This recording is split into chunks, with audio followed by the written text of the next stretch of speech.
What time is it? No, it's not clobbering time. It's Cosmere Chronicles time! The podcast that follows Justin and Sheta, two first-time readers, and chronicle their journey through Brandon Sanderson's Cosmere series. Today, we will be chronicling Elantris Chapters 18 through 21. And now, let's throw it over to the host of Cosmere Chronicles. This is Joe! Why, thank you, Joe. Welcome, everyone, to Cosmere Chronicles. As Joe said, my name's Joe. And, Cosmere Chronicles. You could also call it a double C for short. And once again, No, you can't call it that. That's forbidden. Hey, I did not introduce you yet. Oh, shit, sorry. Once again, I am joined by Justin and Sheta. How you two doing this fine afternoon? I'm doing just swell, and I sure love listening to Double C. I don't. I hate it. Oh, that's good to hear. Anyways, now we'll do a recap of last week's chapters we went over. Sheta did the recap last time, so Justin, now we're gonna throw it on to you to recap. Go. Go. Let me think. Shit. I forgot. Fail. I'm gonna accidentally sum up these chapters. Well, you had 2 Sarene chapters, 1 Hrathen, 1 Raoden. Yeah. I have notes. Sarene went to a ball. Yes, that was the last chapters, right? Yeah. Raoden, I really should have seen this coming, if I'm being honest. It starts with the fencing in the embroidery group and the Yes. ball. Fencing, an embroidering group, and a ball. Boom. Summed up all the chapters. No, I keep that's the first accidentally chapter. trying to say things from these chapters. Thank you. Very informative. Yeah, glad I could help elucidate everyone on what the last episode was about. Yep. Yeah, because you completely missed the Hrathen chapter. Yep, because he reveals. Oh, okay. He talked to that guy on the wall, right? That was last time, not this time, right? He talked to a guy on a wall, and Raoden spread hope to everyone. There's my my. That's the whole book. All right. Well, you do not get a point of inspiration. What? Come on. No. All right. So let's just get right into it, going over this week's chapters. So we'll start off with chapter 18. So it begins with Dilaf entering Hrathen's office, and he's surprised and upset when he sees that an Elantrian is in the office with Hrathen. Part of the reason that Hrathen had asked Dilaf to come in was to see Dilaf's reaction. He got a little rise out of seeing Dilaf get upset. Hrathen asked Dilaf to explain what happened to the Elantrians when the Sheta happened, and Dilaf explains about the skin and also says that their insides are rotten, that they are being burned from the inside by Yadith. He also says that they only last 6 months after being taken by the Sheta. Yeah, it's interesting to finally kind of get a glimpse of what people outside believe about those inside. Yeah, like what they know, because I feel like they purposely don't want to know much about them. Because the way they describe it, it sounds like, you wouldn't give it much thought. They're cursed and then they die. Who cares, Mm-hmm. Not that they're in this horrible, nightmarish, unending hell thing they're in. So Hrathen, he asked Dilaf to make the preparations for the night's sermon, because Hrathen will be questioning the Elantrian. So Dilaf leaves the office to do this. Hrathen talks to the Elantrian, whose name is Diren. Diren explains how horrible the city is, and he explains about the 3 gangs that are running it. He also mentions that a fourth gang that is more powerful is beginning to grow inside the city. Diren doesn't know anything else that Hrathen wants to know, like about the magic that the Elantrians used to be able to do. During the talk, Hrathen notices how hungry that Diren must be. Right? Hrathen's plan overall is to turn the people's hatred of the Elantrians into hatred of Shu-Korath. He wants to paint the Korathi priests as the Elantrian sympathizers. Either the priests will then wind up siding with the Elantrians and turn the people against themselves, or they will go against this and thus put themselves siding with Shu-Dereth and underneath them by doing that. With the monarchy already unstable and their religion wavering, the people look towards Shu-Dereth as new leadership. Dilaf asks if they have enough time in order to do this, and Hrathen wonders if somehow Dilaf knows about the deadline that Wern gave him. And watching his weird paranoia about Dilaf is so funny in little moments like that, where he's like, completely thinks this guy's just a psychotic little idiot, but then little things like that, he's like, wait, what do you know? It's just so amusing to me. I think he does know. Do you? Yeah. Just because when Hrathen sent that other priest away, they got alternative orders to like kill him if he escapes, you know? So I think there's a lot of like stuff like that in that kind of religion. Like I wonder if Dilaf has his own instructions to watch Hrathen or something. Then gave him the order to kill that priest when he told him that if he doesn't get right on the boat, that he needs to die. Oh, that's true. He's probably Yep. So I think he's right to be paranoid, since he's also having kind of second thoughts anyway. Just when Dilaf came into the story, I just thought he was exactly as Hrathen saw him, a sycophantic, kind of empty-headed idiot, you know? So it's so funny to have him slowly be like, wait, what the fuck is this guy? Well, he also, he didn't actually. He thought he was dangerous because he was really ambitious. That's why he was like, you know what, you're coming under my wing because... Dangerous, but able to be controlled, I think, you know? If you get to them right away. Yeah. And also, I think Hrathen has stopped him from being too crazy and stuff like that sometimes. So, like, kind of holding him back a little. It's just funny to watch Hrathen, who seems to be all about order and control, slowly feel his grasp on it, slipping here and there. So much of it thanks to good old little Dilaf. Good old Dilaf. But Sheta, how would Dilaf know about the timetable for the plan if he was just a random Artith in Kai? And this was a plan that was given directly to Hrathen. Well, he could have either had... Oh, he might have instructions of his own, like from. Why would their leader go over Hrathen's head to Dilaf of all people, who I'm sure he doesn't even know about? I don't know. Well, he could also have spies, you know. Dilaf has spies. Dilaf could also have some spies because this is his country and stuff, and his people. Hrathen is an outsider, no matter how much he inserts himself in and stuff. So, well, Dilaf's an outsider too, isn't he? Wasn't he from a different place? No, he's from here. This is his place. He's not even he's not foreign or anything. He's like, this is his hometown. So I think he has the upper hand, actually. I'm scared of Dilaf, but I don't have as high of an estimation of his abilities as you seem to. I think he is cunning. I think he plays up that kind of like sycophantic when he's like, oh yes, my lord, that kind of thing. I think we could just talk about Dilaf all day if we wanted to, apparently. Yeah, he's the best character. But we've got some of the best Dilaf stuff coming forward, so. Later, Dilaf is giving his speech to the crowd outside of the chapel.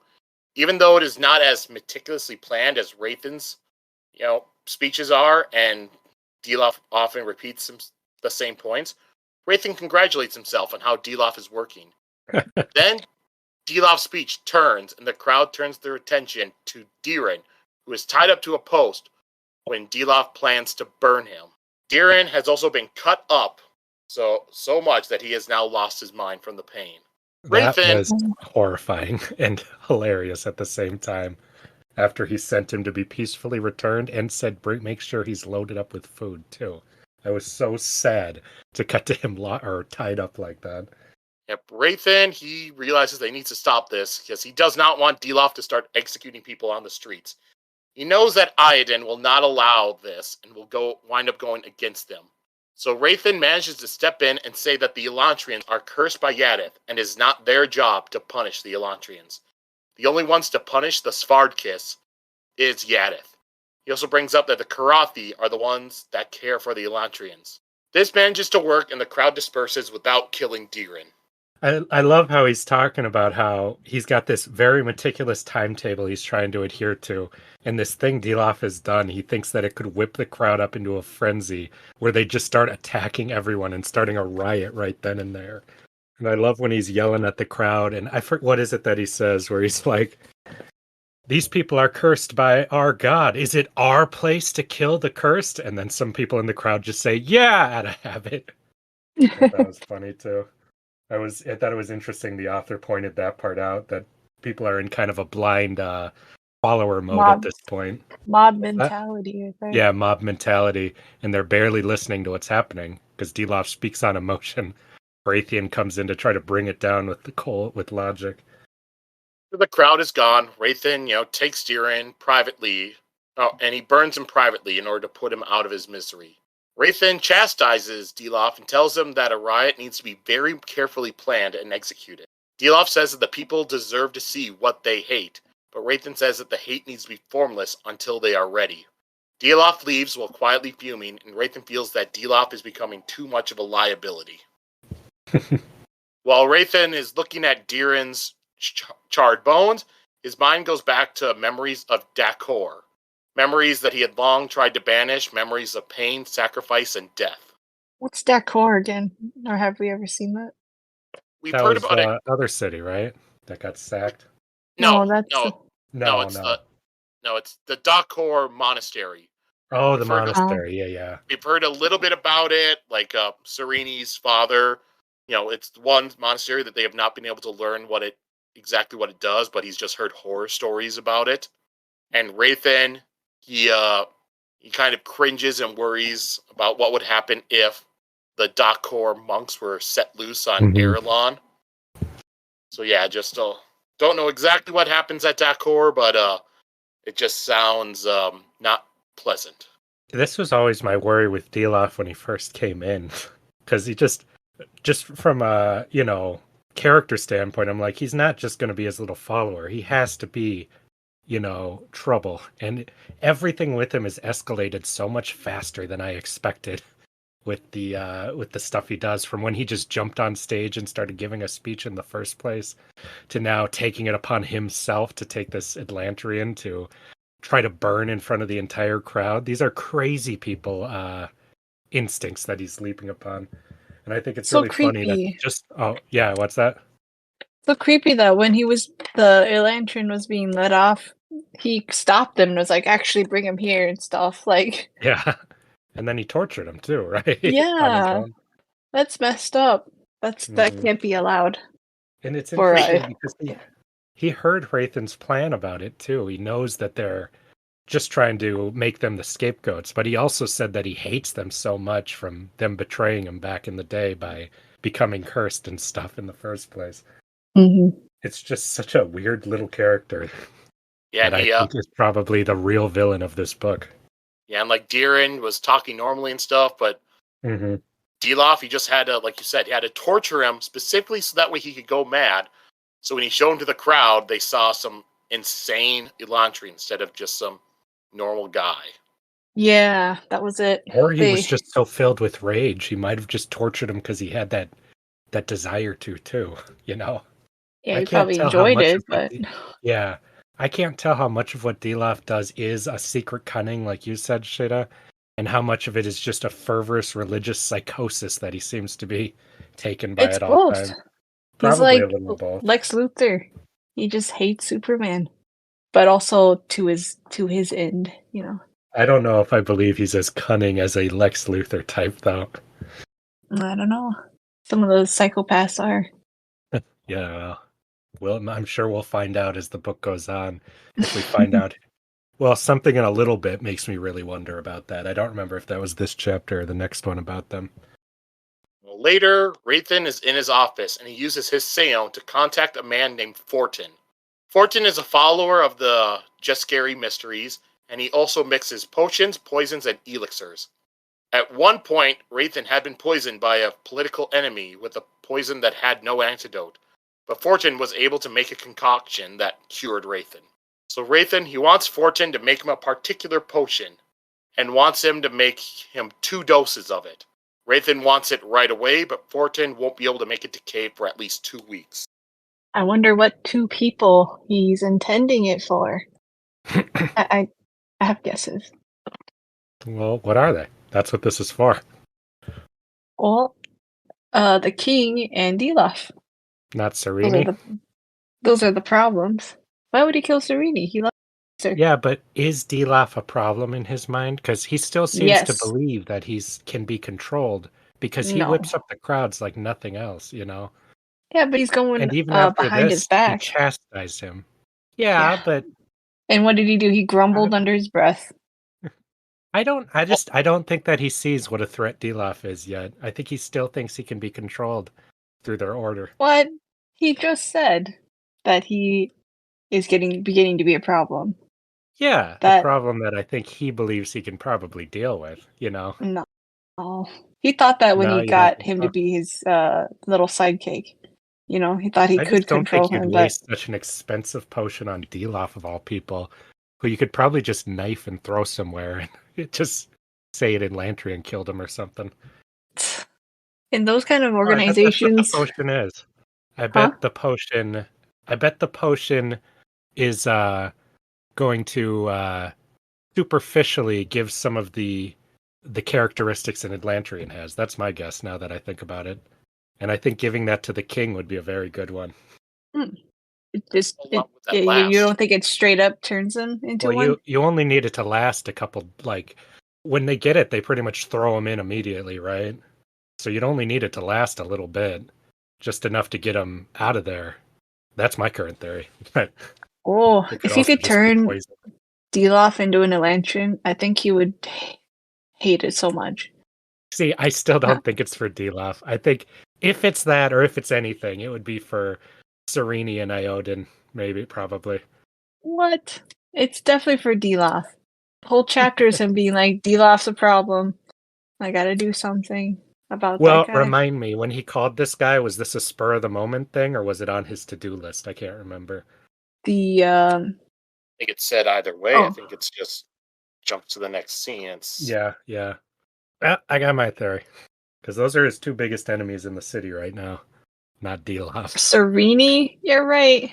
He sees that she's a threat, and he's even said don't worry about her and stuff like that. Like that's because she's a woman. No one's gonna listen to her.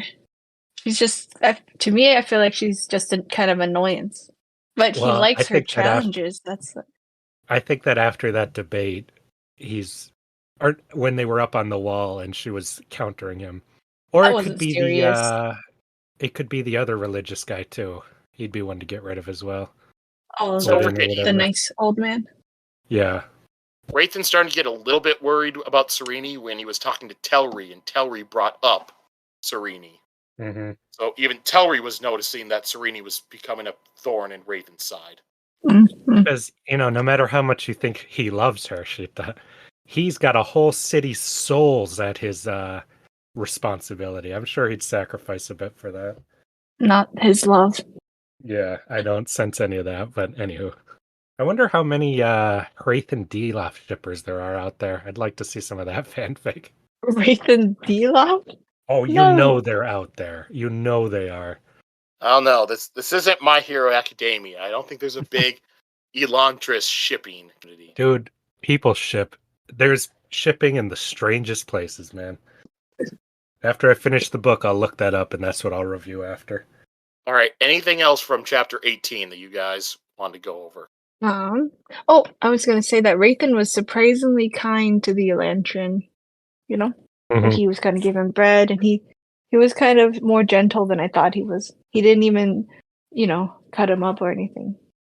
Which was a bummer, but it's really interesting because you really see that he's using these people. He feels for them, though. He thinks of them as people, but he's got to choose in his mind between the Elantrians and this entire city, and that's the choice he's making. It makes him somehow both more of a good guy and more of a bad guy at the same time. Yeah, he's very tortured. He's actually a nice guy. I've decided that he's a nice guy. No way, because a nice guy would think, I can't do this. A real villain like a true villain would think this is wrong, this is evil, but I have to do it. I'm going to do it anyways. To me, that Yeah, but makes him less of a good guy and more of a the worst kind of bad guy, yeah, I'm the not kind of saying bad he's guy who not, knows what they're doing is wrong. but he's not straight up evil. Is all I'm saying. Well, no, He's got a no, of course not. conscience, like a really I don't know good that anyone so conscience. far in this book has been straight up evil. And I do excuse it because it's religious. He could have been brought up with this kind of thinking. But he wasn't. He discovered it, and he was drawn to the order of it, remember? Yeah, same thing. Dilaf scared you when he tortured the Elantris. Mm-hmm. We didn't see him torture him. For all we know, the Elantris tripped. Oh, he just fell down the stairs, huh? Yep. No, Atlantean. Yeah, always Yeah, tripping. no, that reveal was absolutely horrifying. Even though I've been wary of this guy the whole time, I didn't expect that kind of escalation to where he wants to do a public immolation of somebody like that. Yeah. Scary. I didn't know what he was capable of. Sneakiness, and I still like him, but he's sneaky.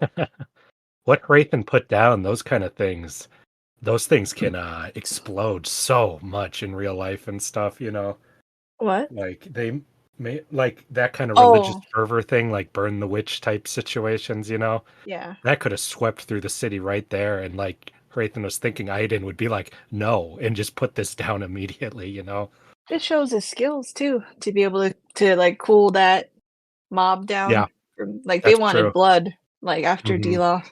And he knew exactly what to say to calm them down without them feeling gypped out of their Bloodlust.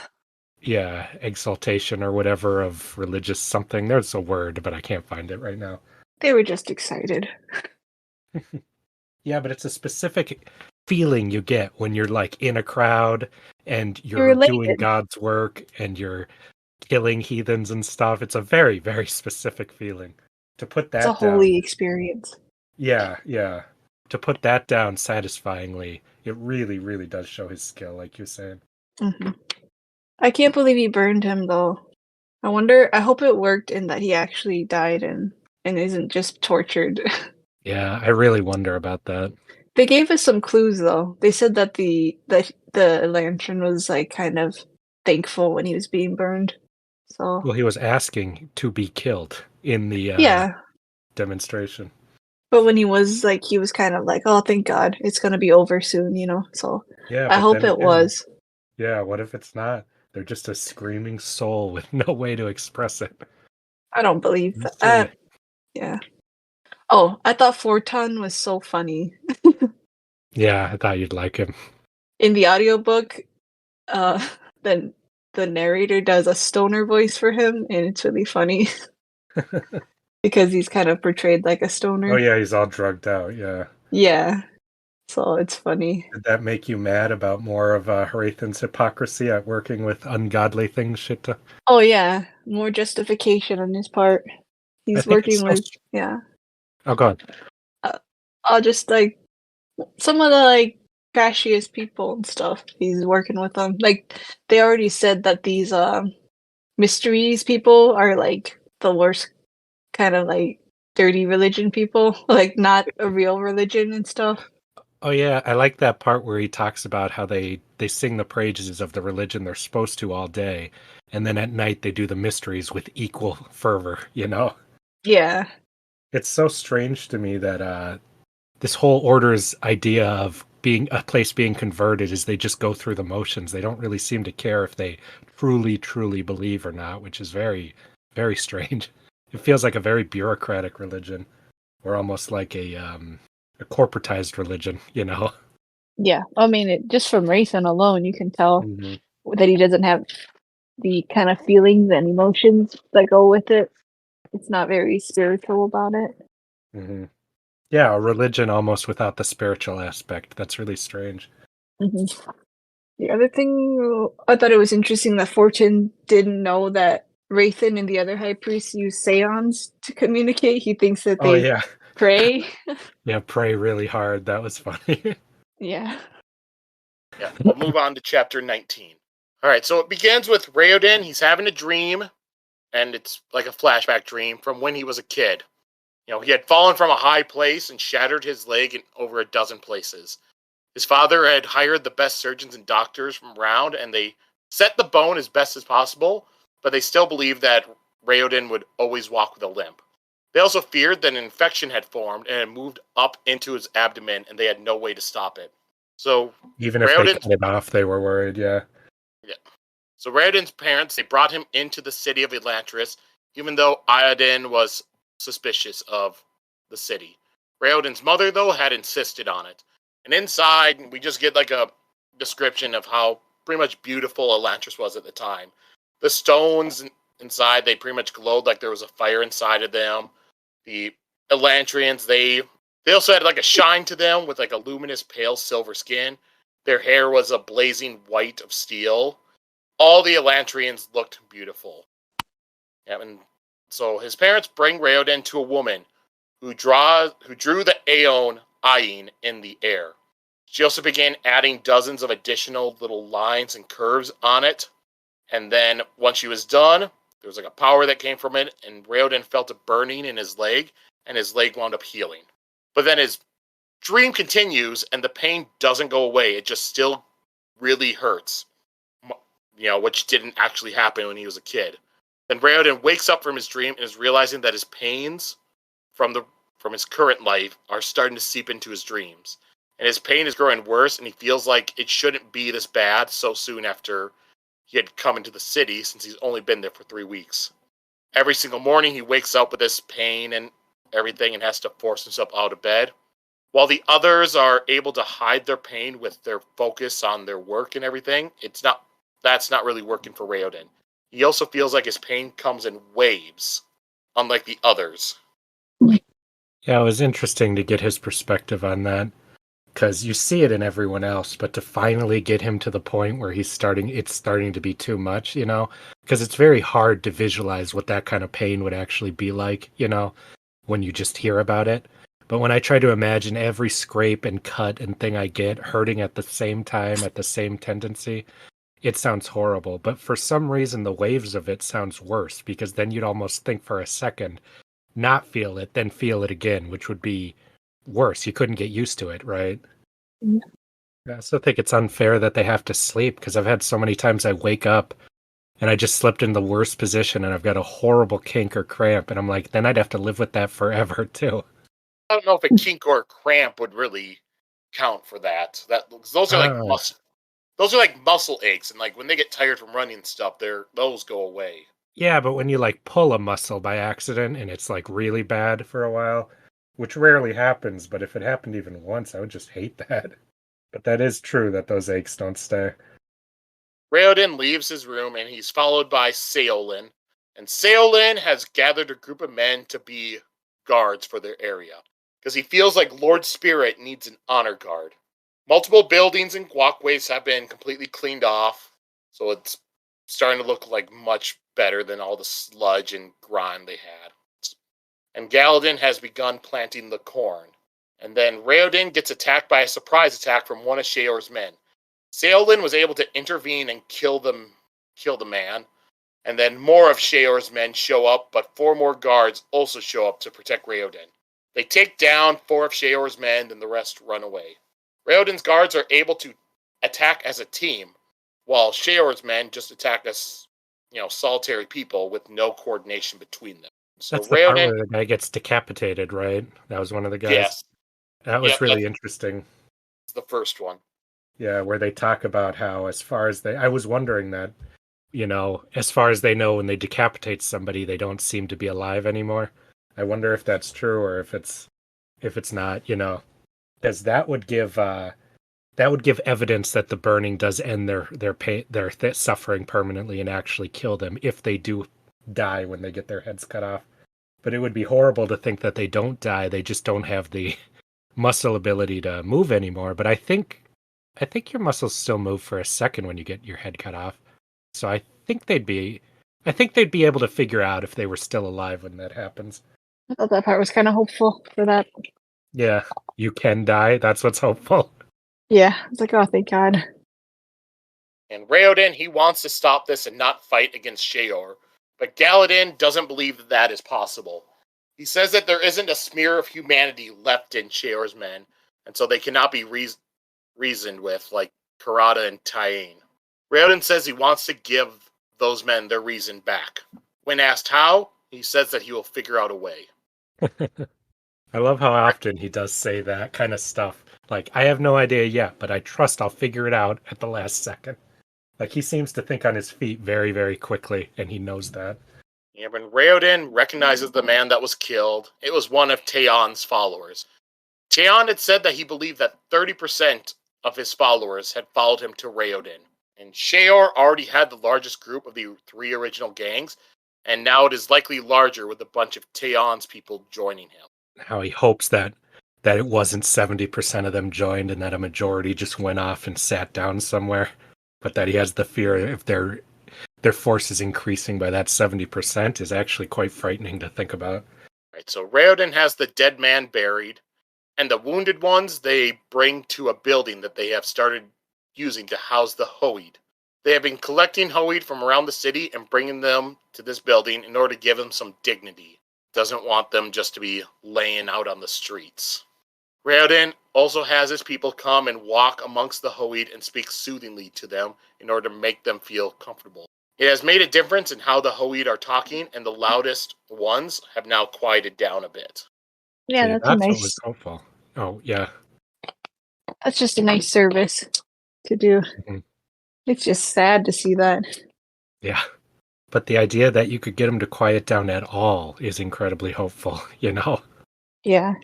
And Raoden sees that Seolin had gotten wounded during the attack, but Seolin is proud of the wound. Yeah, that made me really like him after that. Because he's all stoic. He's stoic and, I won't say because my favorite kid will be there. Oh. But yeah, he just impresses Raoden. And Karada... Yeah, it's interesting to hear his perspective on that stuff about how, probably what your quote is, but just his, it reveals a lot about his character, that he is a soldier guard through and through down to his core. So Karada... I won't say, because I don't want to quote you. Yeah, sorry. Okay. Alright, so Karada, she has begun bringing her people into Raoden's area. That way they can have all their people just in one area. She feels like that is better. Karada still is a high-ranking member of the community, while Theon, on the other hand, has no interest in leadership at all. He has been spending his time studying all the carvings and sculptures in the city. Karada and Seolin now meet with every newcomer that come into Elantris and take them, and doing this has clearly upset Sheor. All I can say is if I went to Elantris, this is the time I'd want to go into there, not earlier. Yeah. Sounds so nice to have somebody greet you, explain what's going on, and then try to figure out what use you can be to their group instead of just being hit with a frickin' club or whatever and smashed down as soon as you walk in. Then Raoden goes back to his, building, and he's looking through the journal that he has been translating, and it is a series of case studies explaining odd or interesting events surrounding Aondor. It was giving examples of what wasn't supposed to happen, so Raoden has to use reverse reasoning on it to figure out how it works. He's been able to figure out very little because he doesn't even know the basics of Aondor. He has figured out that by adding additional lines to an Aeon, you can direct it to do, very specific things. But he doesn't know exactly how those lines work. So then Raoden, that was very interesting to learn about how, because when they just said they draw them, I figured it was just some intrinsic magic power they didn't have, But knowing that there's so many other complex lines and symbols to it really made me think that this is something that could be learned, but it's just so complex that you don't even have the basis of what you're supposed to be doing with it yet. And I like the part where he said that some were so complex that he didn't even know where the basic letter was and what the rest of the stuff was. I thought he did a good job of explaining something that is beyond your comprehension. Like if you ever try to learn something that's you're not naturally good at, that's kind of how it feels. Well, and also that you don't know the basics on, but you're learning the more advanced parts of. That's so frustrating to try to learn. Mm-hmm. Like if you ever try to learn like repairing something in a car, and you don't know the basics of car stuff. So all the other stuff hurts to try to learn until you just go back, learn the basics, and then everything's so much easier as you move upwards. So Raoden, he's talking to Galden about what channeling the door means. Galden says that door is a Duladin term, and door is an unseen power. It is in everything but cannot be touched. It affects nothing, controls everything. So to me, it sounds like the Force. I loved that part. I thought he did a really good job of explaining what the Force is. That probably might be my other quote I like. What'd you like about it? Just how he did it, how he tried to teach Raoden what it was. It's like, why do rivers flow? And then Raoden explains, because water's pulled downwards like everything else. The ice melts in the mountain and it has to have a place to go. And he's like, yep, that's correct. Now a different question. What makes the water want to flow?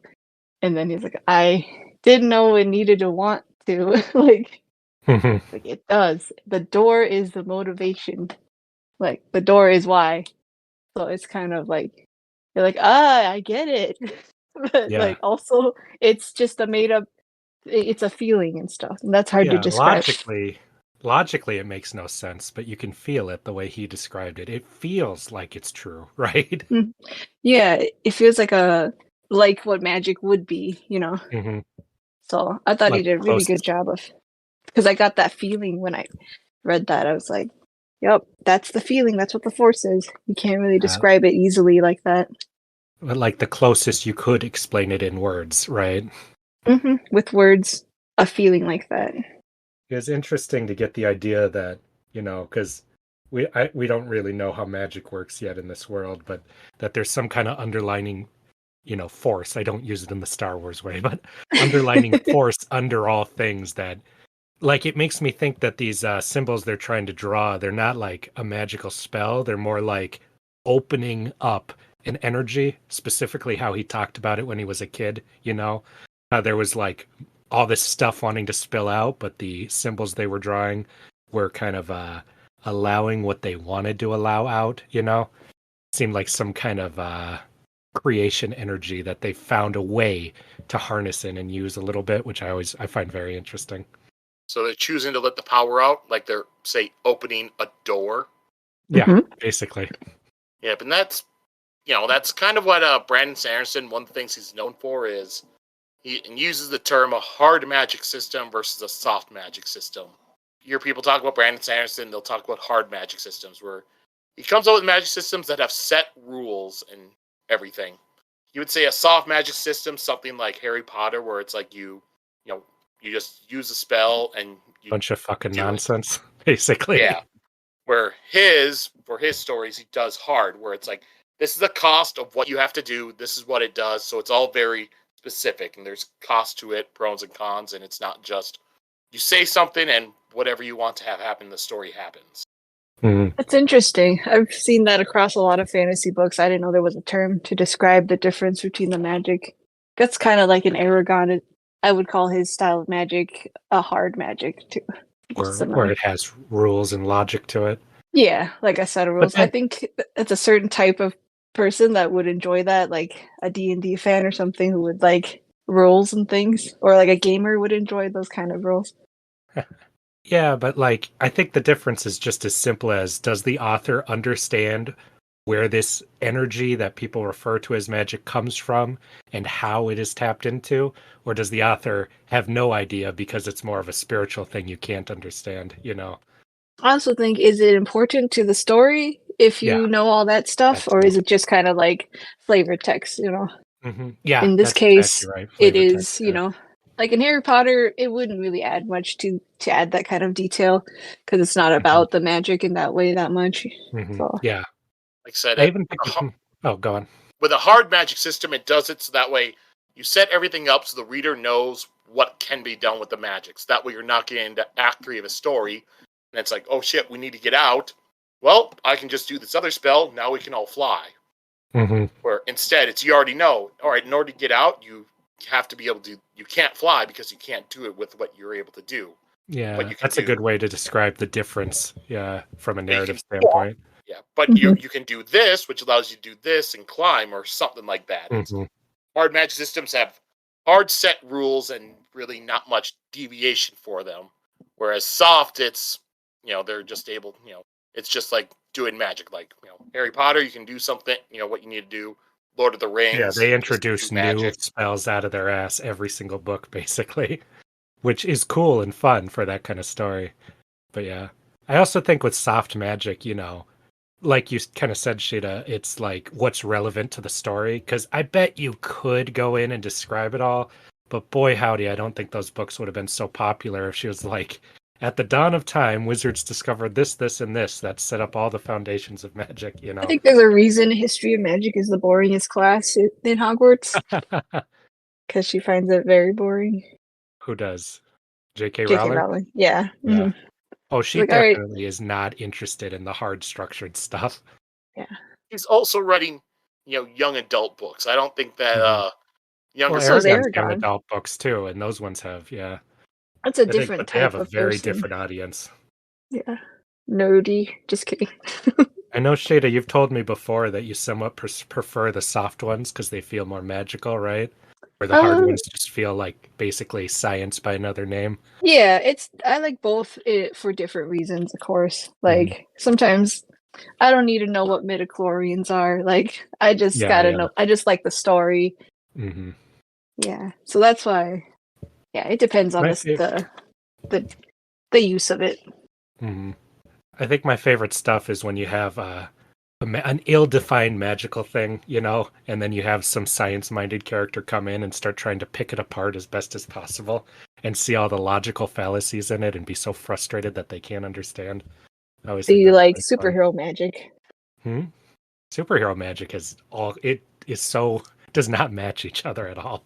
Yeah, but when you have something like Mr. Terrific coming in trying to Yeah, deal with and try to something. describe it all, but then the magic people are like, "Ha, you think you can understand it? How cute." Every time that, yeah, religion or magic stuff gets brought up, Mr. Terrific's a good example of what I'm talking about, Shida, yeah. Yeah. It's so Well, funny to see him argue with the Spectre about whether magic exists or not. Or with Dr. Fate. Like, I'm yeah. literally the right hand of God. And he's like, God is what you call a powerful being, He's like, no, it's the God. Yeah. I like learning a bit more about the magic in Elantris. So it's hard Yeah, magic, huh? I really enjoyed learning what the rules are on this stuff they're even doing. I think it's hopeful because there's actually learning that can be done. It's not just something you're born with or something, or Yeah. so there is a purpose to his studying. Yeah.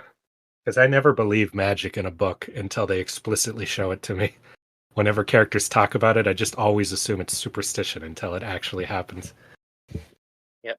Yeah. If you want to know, Brandon Sanderson, he did make up his laws of magic. His first law of magic is an author's ability to solve conflict with magic is directly proportional to how well the reader understands said magic. That's funny, yeah.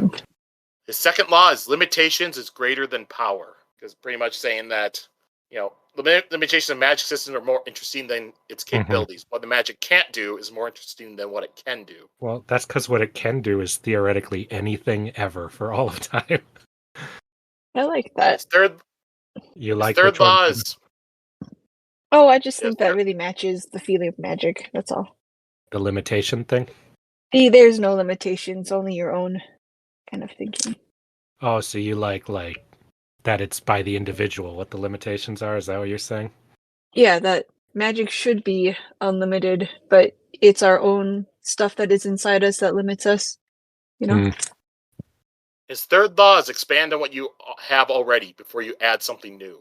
Well, that's just a good writing trope right there, I think. Yeah, a little trick. His 0th law is err on the side of awesome. Yeah, Rule of Awesome is one of my favorite trope names. If is you this ever just wonder his writing what to notes, do, or? Yeah. If you ever wonder what to do between something awesome and something not awesome, always pick awesome. It's like, yes, rule 4, rule of cool. Yeah. Oh, Rule of Cool. That's what the name is, yeah. Anyways, back to Raoden. his talk with Galadin, it sparks inspiration in Raoden, and he figures out why they live on while their bodies don't work anymore. It's because Aeon Dor no longer works. The power that once fueled the city has been reduced to simply a trickle, but the important thing is that it is not gone. They can still draw aeons, even if they are weak and don't do anything. He realizes that there is a link between their bodies and the door. He also figures that there is a link between this land and the door. Aeon Dor was developed in Erelon and nowhere else. Only people from Erelon are taken by the Sheod. And it can take some Teos that live in Erelon and Doulas as well, but it has never taken a Fjordell. I can't believe it. I just got that it's Aeon Dor. But Joe just said that a little bit ago. I know, but yeah, I know. That's what I realized while you were talking that it was that. Aeons plus door. The door has been shut. And it's really interesting, the idea of the trickle keeping them alive. That's a much better reason for what's happening than absolutely nothing or just some random god curse. And it's interesting that it's only the one, is race the right word of people? Like, people from this area, you know? Yeah, well, it's not really race, because people from Teod, if they come to Erelon, they could be taken by the Sheod. They won't be taken if they're still in Teo, but if they come down to Erelon, then they can be taken. I thought it was, did I hear wrong? I thought it was because there was some interbreeding in between those groups. That's the Duladel. Oh, the Duladel. Okay, yeah. Yeah, because Duladel, it borders on Erelon. Oh, I see. Okay. Teo's across the sea. Yeah, well, that's very interesting. That implies that whatever corrupted thing happened to this city is just radiating out to all the lands attached to it then, which is really interesting.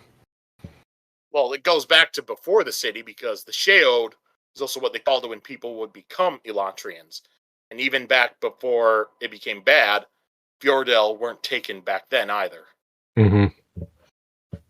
And then also, Raoden notes that when he was talking to Galadin, that Galadin used the word empirical, even though Galadin's supposed to just be a simple farmer. That was probably the best part. That was so funny for him to notice that and point that out, because I didn't even notice that while reading. I just thought it was a sensible word to use, but that's in modern culture. Back then, you'd have no idea what that word is. You'd have no reason to. I'm so curious about Galadin's curious past. I wonder if he's a prince or something. Why a prince? Duladel. I don't know. Duladel was a republic. They didn't have princes. Oh, like equivalent. It's like he's definitely highborn or something. If that's a thing. Or at least well-read, at the very least. Yeah. Well, no, I don't know. Usually those things are hand in hand. Back in the day. Well, yeah. Is there anything else in this chapter that you guys wanted to go over? Just that I said it sucks that they have to sleep, but it sounds nice, because even though you're going to have nightmares and stuff, it sounds like one escape from the constant dredge and pain you're in.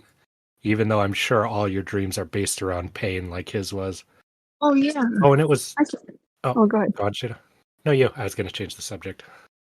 Just that I also was all amazed, and it was interesting to them that they had to sleep. Yeah.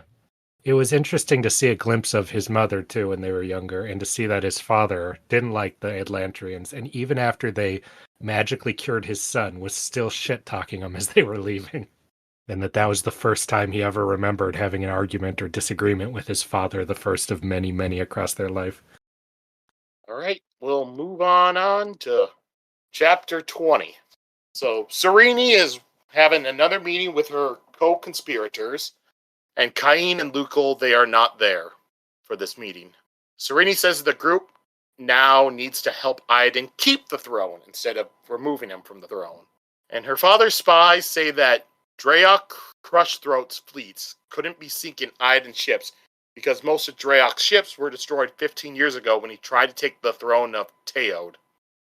And because of that he believes that Wyrn must be behind the sinkings of the ships. Alright, so Sarene, she points out that with Aiden's losses, he will most likely lose the throne after the next taxing period. And Telri has recently shown his own wealth with that extravagant ball that he threw. Because of that, it will be easier for him to take the throne if he appears to be a follower of Shu-Korath, but he will make good on his pact with Wyrn after he takes the throne. So after some discussion with the group, And as a way for, them to figure out how to get Raoden money, Sarene feels the best plan would be for Raoden to make a lucrative deal with Teod to sell his remaining silk to them. Raoden wouldn't just do a deal that looks too good to be true, so Shuden suggests that they figure out a way to make Raoden feel like he is cheating Teod. I really liked getting a sense for everyone's opinions on Raoden's business or mercantile skills and knowledge, that he would sniff out a bad deal for himself like immediately, or if somebody's trying to take advantage of him. It really taught me a lot about his thinking process, which I really enjoyed. Yeah, it shows how what a good merchant he is. A good merchant and a bad ruler, because he also thinks no one would ever lie about a good deal for monetary deal for political gain, Yeah. Man, it really makes me think that he's just a horrible, horrible king. Or that he's actually quite innocent and ignorant. Yeah, in his way. Mm-hmm. Right. Sarene, she asks the group about how the planting is going, and they say that they have done what she suggested, but they don't see how it will make a difference. They're still planting the same amount of corn. And Sarene tells them that they may be surprised at their results. The next, Sarene, she brings up her widow's trial and what she wants to do with it. And she tells them that she wants to bring food into Elantris. And my favorite part of it is that Ahon's immediate reaction is to say that he needs a drink and start drinking. But overall, the men, they are against it. But she says that this is the best way to stop Hrathen's plan. If they can show people that the Elantrians are just simply hungry people, then it'll be harder for the crowds to just hate the Elantrians. Ahon he suggests that Omen, the Karathi priest, he should just agree with Hrathen's claims about Elantris, while both Sarene and Royal tell him that Omen would never do that. He is simply too peaceful to say that sort of stuff about the Elantrians. I liked hearing that about him, because he just seems like such a swell guy every time they talk about him or show him. Like what you would want out of a priest, compared to good old Hrathen and Dilaf, to contrast them. So Sarene, she asked the men to come into Elantris with her. This surprises them all, and this is what led Ahon to drink. Mm-hmm. They did not like this plan at all. I called it though, right? Yes, you did. You called it. That's you pretty much exactly what you said. She did say they were going to have a picnic. A picnic in Atlanta? We haven't seen it yet. I don't remember the word They'll picnic. get there and be like, oh, the ground is too dirty for a picnic. We'll just eat it off the back of the truck or whatever. In their food truck they bring in? Yeah. A little walk-in tacos? Yeah, yep. Yeah, she tells them that, since they are higher up noblemen, that if they come into Elantris, then other noblemen will also start joining them in their incursions into Elantris.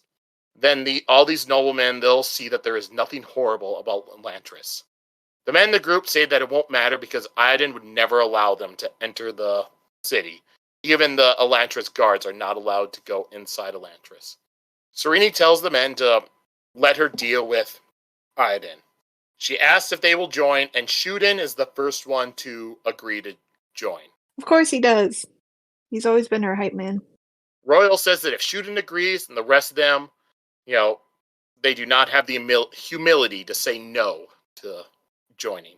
And overall, during this entire meeting, through all these discussions about everything, Edon was the man that was most upset with Sarene being the person that was leading things. All right, so later on, Sarene, she goes to meet with Raoden after bullying some guards to let her inside the room. And while talking to Raoden, she drops her act as a simple-minded girl, and this really pisses off Raoden. She's been fooling him. She brings, he says, he should get rid of her, and she brings up that people start questioning things if Raoden begins decapitating his children. She says this in order to see a response from him, but she gets nothing from his face. Sarene tells Raoden that she knows about how his merchant ships have been sunk. She says that the entire court is joking about it, and this sets Raoden off. Sarene then realizes that Raoden is incredibly paranoid, but he just does a really good job of hiding it most of the time. This was the best part, because we got to learn so much about Raoden, because this is probably the most we've actually seen of him. As we get to see his paranoia, we get to see how angry he gets at her deceiving him. And we get to see that he's like, I think a lot of people, pretty much everyone saw through her plan, but they say that he doesn't because he sees what he expects to see, and he expected her to be simple-minded. Like I said, it really makes him seem like he's politically kind of stupid, you know? Well, when you're getting power simply because you're the best seller of silk, you don't really need to be the best seller of silk of all things, too. So Sarene, she tells Raoden that she could get him a lucrative deal as a sole mercantile rights entailed. Raoden is about to turn this down, but Sarene says that she wants something in return. She says that she wants to bring food into Elantris for her widow's trial. After some back and forth, Raoden agrees, and Sarene is allowed to go into Elantris with up to 10 other people, not including guards. I like how he reacts exactly as the people in the meeting said he was going to, where he'd think, why are you doing this, and be all suspicious, but then when he thinks, oh, she wants something, yes, this is a good deal for me, he'd leap upon it. She was able to play him way too easily because of that. Up to him, like, oh, just let her go inside this cursed city, and I can sell all my silk for high prices in another country. Yeah. Right. Later on, Sarene gets back to her room, and Ash points out that it has not been cleaned up by the cleaning staff. Sarene doesn't really care, but Ash points out that if the maids disrespect her, then it could be as bad as if the lords did so. So Sarene has Ash grab the head maid, Miala. And Sarene, she brings up with Ash that Raoden was a better prince than she was a princess, and that the people loved him. Ash says that Raoden gave the people hope. The peasants endured Raoden's outrageous burdens because they knew that Raoden would eventually take the throne. Sarene asks if Raoden would be proud of her, and Ash says that he would. Raoden says that she just wants the people to accept her. Right, so Miala arrives in Sarene's room and sees that it wasn't cleaned. She apologizes and says that they lost another girl. The palace has a hard time keeping maids, and this was the fourth one that ran away this year. Miala doesn't know why the servants in the palace keep leaving, since the servants in the palace are treated the nicest out of servants. This mystery makes me really curious. I've got my theory, but it's absolutely insane. I'll wait till after the next part to say it. Yeah, later in the night, Sarene is listening to the noises in the wall. She figures out that there must be a passage hidden in the wall, and that passage leads to Raoden's room. She has been tracking when the noises happen, and it happens twice a week at exactly 11 o'clock at night. It's interesting that her Seon doesn't really believe her on this stuff, too. I wonder if it doesn't believe her, or if it's trying to just get her not to look into it.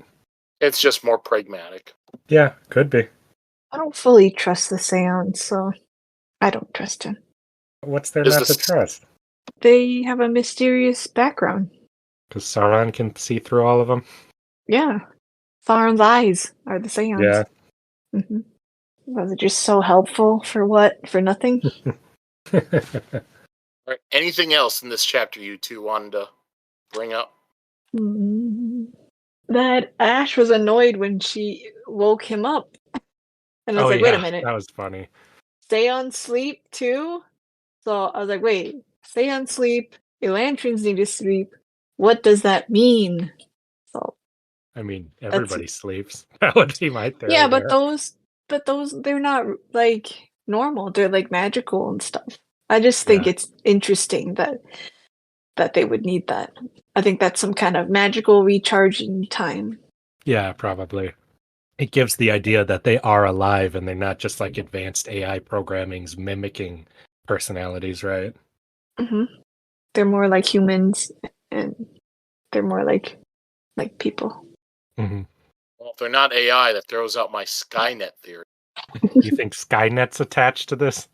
Yep, Skynet's attached to all the Seons, and it's the one that, has messed up Elantris and the Sheod.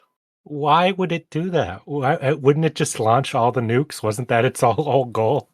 There are no nukes, so instead it destroys the godlike queens. Damn it, Joe, why are you giving us spoilers on how this is going to end? So, Justin, what was this theory? My theory is that Raoden is a serial killer. That's my theory. What? He's sneaking out twice a week, killing maids and other people, And that's what's going on with that. What? Why would Raoden be killing maids?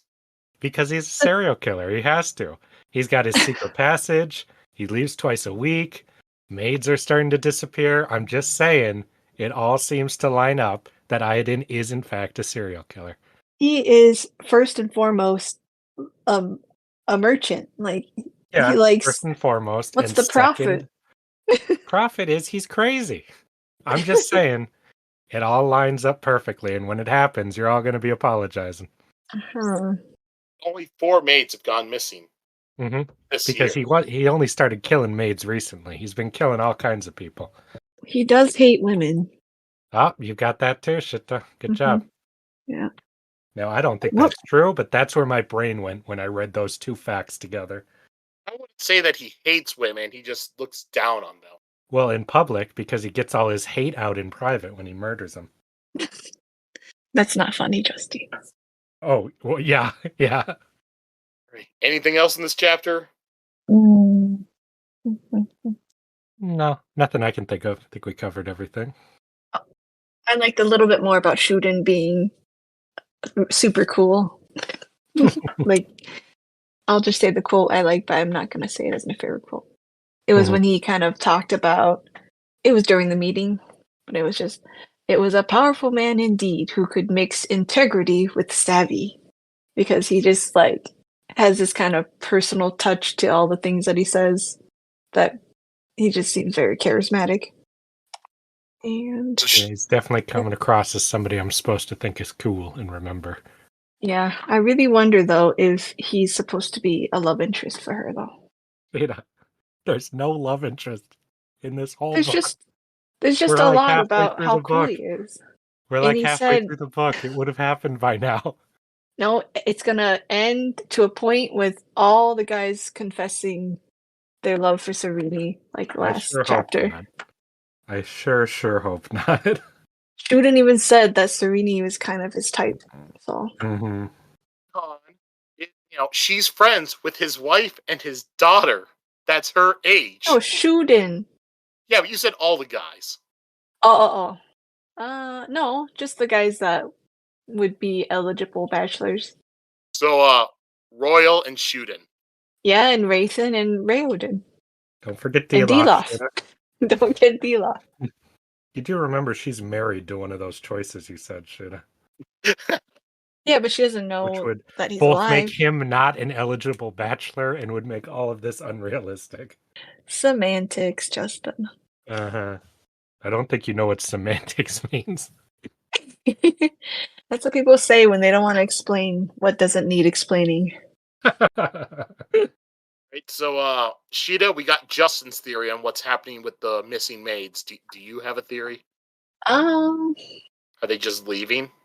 I guess my theory would be that they're getting recruited by Dilaf or Hrathen into their religion and being somehow hinted that the king's gonna fall and you better get out of there, Maybe like servants talk, Like a servant like revolt, like what happened before, Sheta?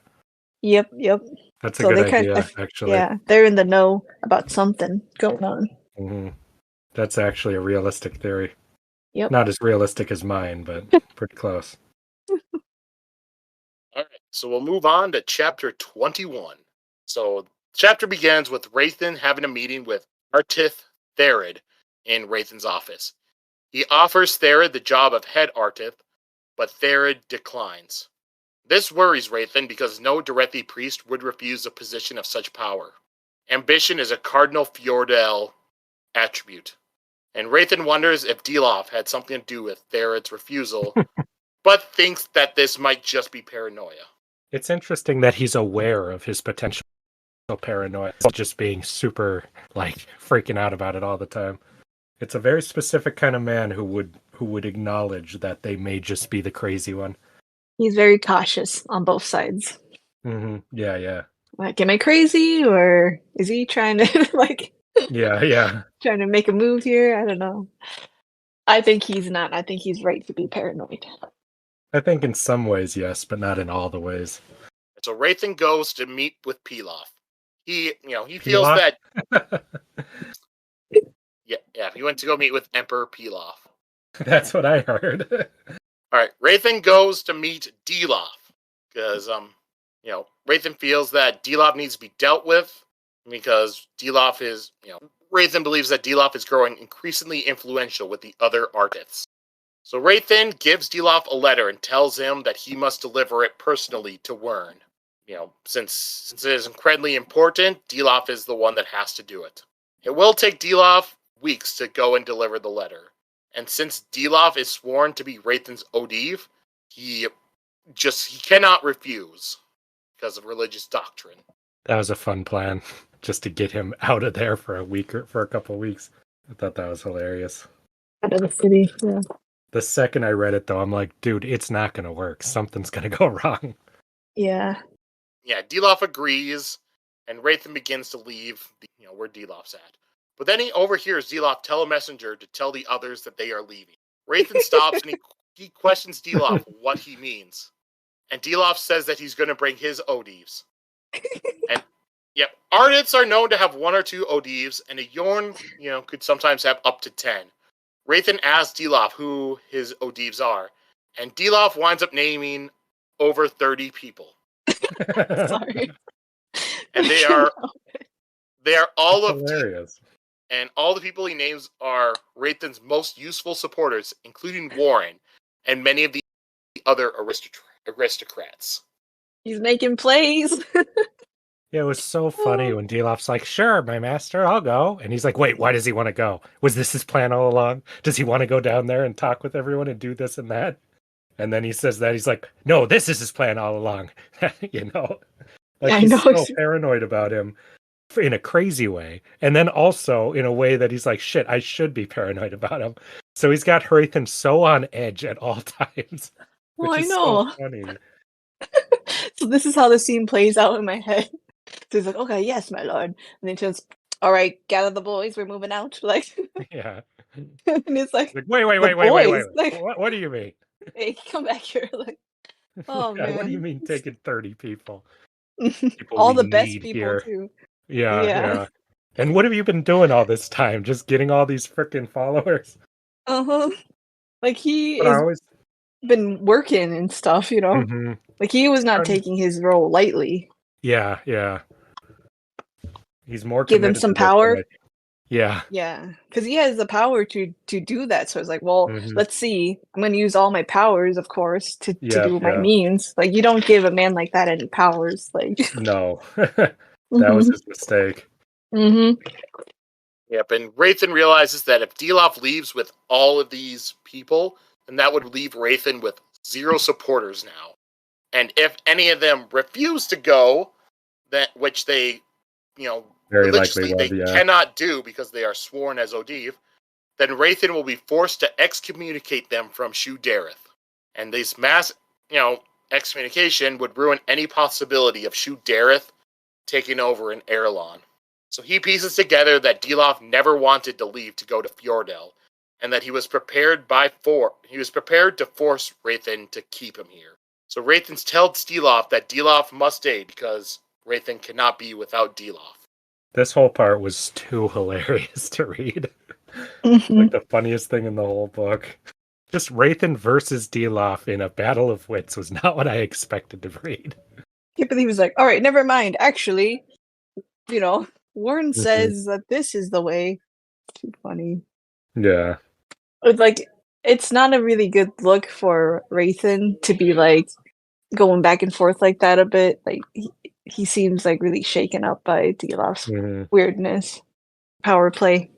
Again, and the fact that you can't know for sure how much of this is what you think it is, where he's just cunning and has all these plans, and how much is he's just crazy, seems so frustrating for Hrathen. But this is the part when I started to think maybe he is more cunning, Maybe it's not all just zealotry and crazed stuff. Maybe he has some creepy little ambitions of his own for real. I also love just before that when he asks the guy if he wants to be the Ariv. What's the word? There's Odiv would be like Odiv would be Dilaf, and Hrathen would be the Raoden, I think it was. Yeah. Raoden? But the guy he offers the job to, the title of like the priest of the town, right? Head Artith? Head Artith, that was it. When he offers that, and then when he says no, he immediately thinks of Dilaf. I thought was really scary if he had something to do with it, and really funny if he had nothing to do with it, and he just cannot get him out of his head. All right, so after a few hours of stewing in anger at both Dilaf and himself, Hrathen leaves and walks the streets of Kay. He runs into some beggars on the streets. Beggars are supposed to be forbidden because Raoden feels that it is a poor sign of prosperity. And we also learn here that there used to be 4 cities surrounding Elantris. And now it's pretty much just Kay, and the beggars stay in the other 3 cities. They come to Kay to beg, but they don't beg to the higher up nobles. Hrathen gives the beggars some money and tells them, no, don't thank me. Thank Yadith. Yeah, that was interesting. I wonder if that plotline's going to go anywhere, or if it's just a thing he did. Well, another way to get more people to follow the religion, try to get the lower level people too. For sure. Interesting if he's attacking from both sides. Then Hrathen goes up onto the walls of Elantris when the Karathi priest Omen comes up to talk to him. And Omen questions Hrathen about why he preaches hatreds for the Elantrians when he actually pities them. Yeah. And the two of them have a discussion about their 2 religions. It was really interesting to have these two finally interact. Well, I say finally, but Odiv wasn't introduced that long ago. But to have them interact and see the difference between their 2 philosophies. Yep, and Omen says that he didn't come up here to argue, but to simply ask Hrathen a question. When did Hrathen lose his faith? Omen says that Hrathen must have had faith at one point if he pursued the priesthood long enough to become a Yorn. When Omen listened to Hrathen's sermons, he hears logic, complete understanding, and determination, but he doesn't hear any faith. Hrathen tells Omen to leave, and then Hrathen stays on the wall for a long time that night. I don't think we've ever seen him that pissed off that he doesn't even say anything. He's just like, get the fuck out of here.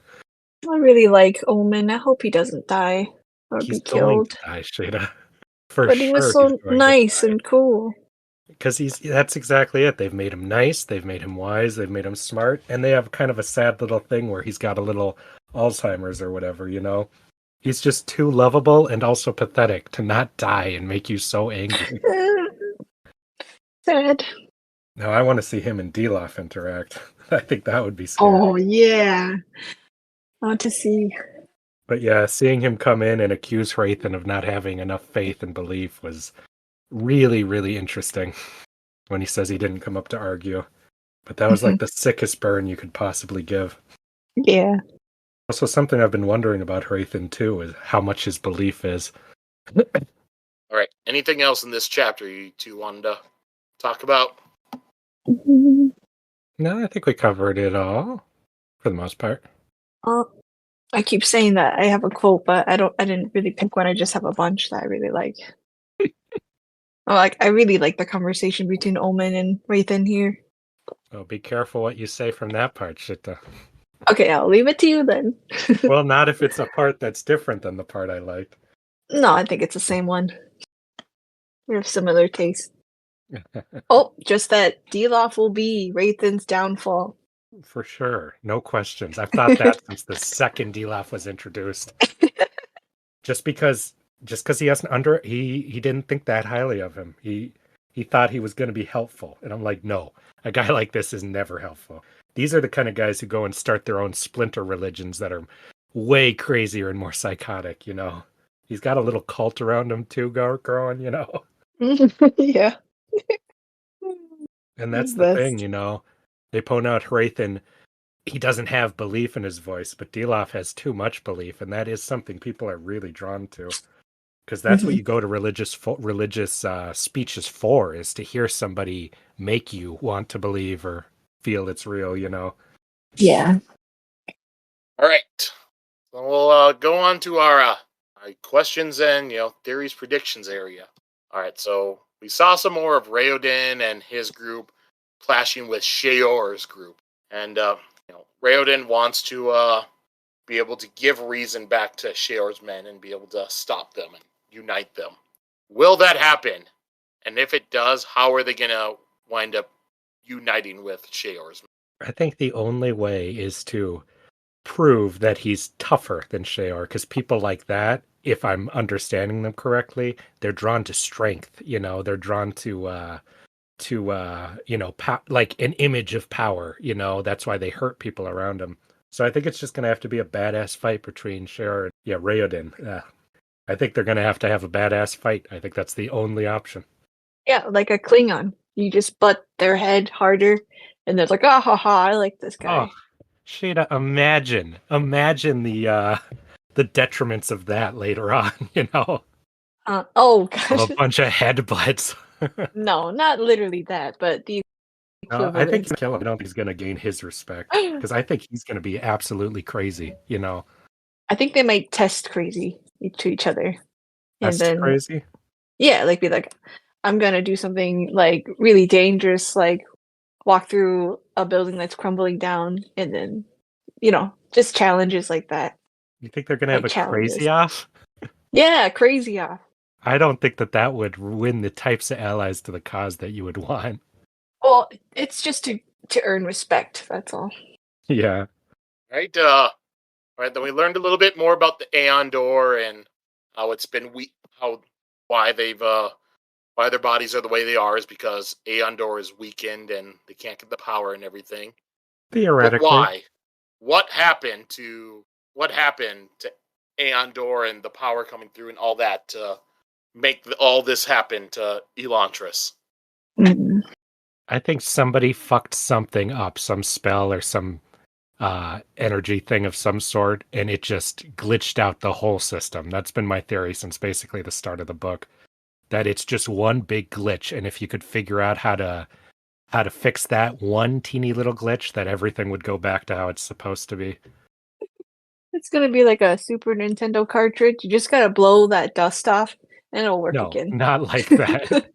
Like somebody was trying out a new, because somebody has to research this stuff. So somebody was trying something that fucked up. I've never thought it was a curse, I've always thought it was a mess up of some sort. Because you play with these energies, you get this much power. There's got to be a downside to it if you do it wrong, So that's my guess. You got anything better, Shita? My guess from the beginning was they stopped believing in fairies, and so that's what happened. Oh yeah, I think you said that, didn't you? Yeah. Yeah, but they just Belief. It just ran on something like belief. So you think if Raoden? Maybe what? Yeah, you think if Raoden can unite everybody in a cause, you think that belief will come back? I think so. Yeah. I think that the description of actually Galadin said something that was interesting about the power, the magic. It was he was saying that Jesker teaches that only humans have the ability to curse or the curse of being oblivious to the door. That was a really good part, yeah. I think that's a really big clue to what happened, because he said that animals have the instinct to do what they're supposed to do, but humans kind of fight that instinct, and that's kind of a curse. So I think that is the curse, the giving into depression, giving into like not wanting to live, Oh, that's interesting. So, that would work with the themes of what he's trying to do here. That's really interesting. Yeah. So what did the Elantrians do that caused that to happen? That's the question. I think that was just humans, all the servants and stuff, uprising, being like, wait a minute, we don't want to do this anymore. And they just wanted to kill the Elantrians out of I thought that happened after the fall, though. Yeah, but I feel like because the fall happened, they the glow in the city went away. They all lost their power and stuff. They became weakened, and then that's what caused the servants to rise up. Because now I see. Their gods are not gods anymore.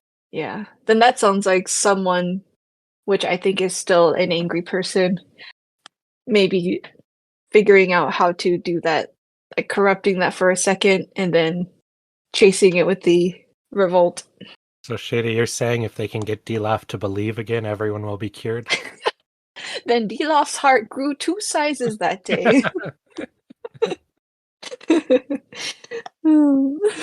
Yep, that'll save all of Elantris.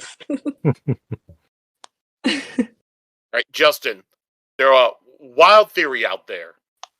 What exactly happened with yours? What exactly happened that a person caused a glitch, and what would Raoden need to do to fix that glitch? A wild theory, huh? Yep, just something. I think we'll learn something about their... Oh, that's not a wild theory.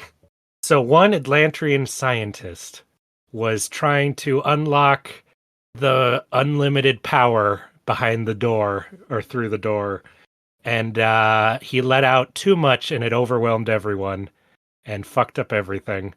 And what our protagonist needs to do is just learn a simple sealing spell of some sort, and it's just that.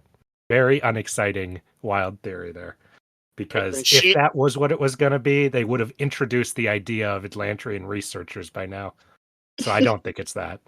You keep trying to throw scientists in here, but there's always somebody researching stuff. Well, that's kind of what the journal that Raoden's reading is. It's saying it's a journal saying about things that went wrong. Mm-hmm. Basically that, and I think that journal is where he's going to find the answer to that. And maybe where he'll find the problem as well. All right, then, Gina, with yours, what exactly do they need to make Dilaf believe in? That was not her theory. Okay, but because you had yeah, I know. But overall, you had everyone needing to, they need to believe again. What exactly do they need to believe in?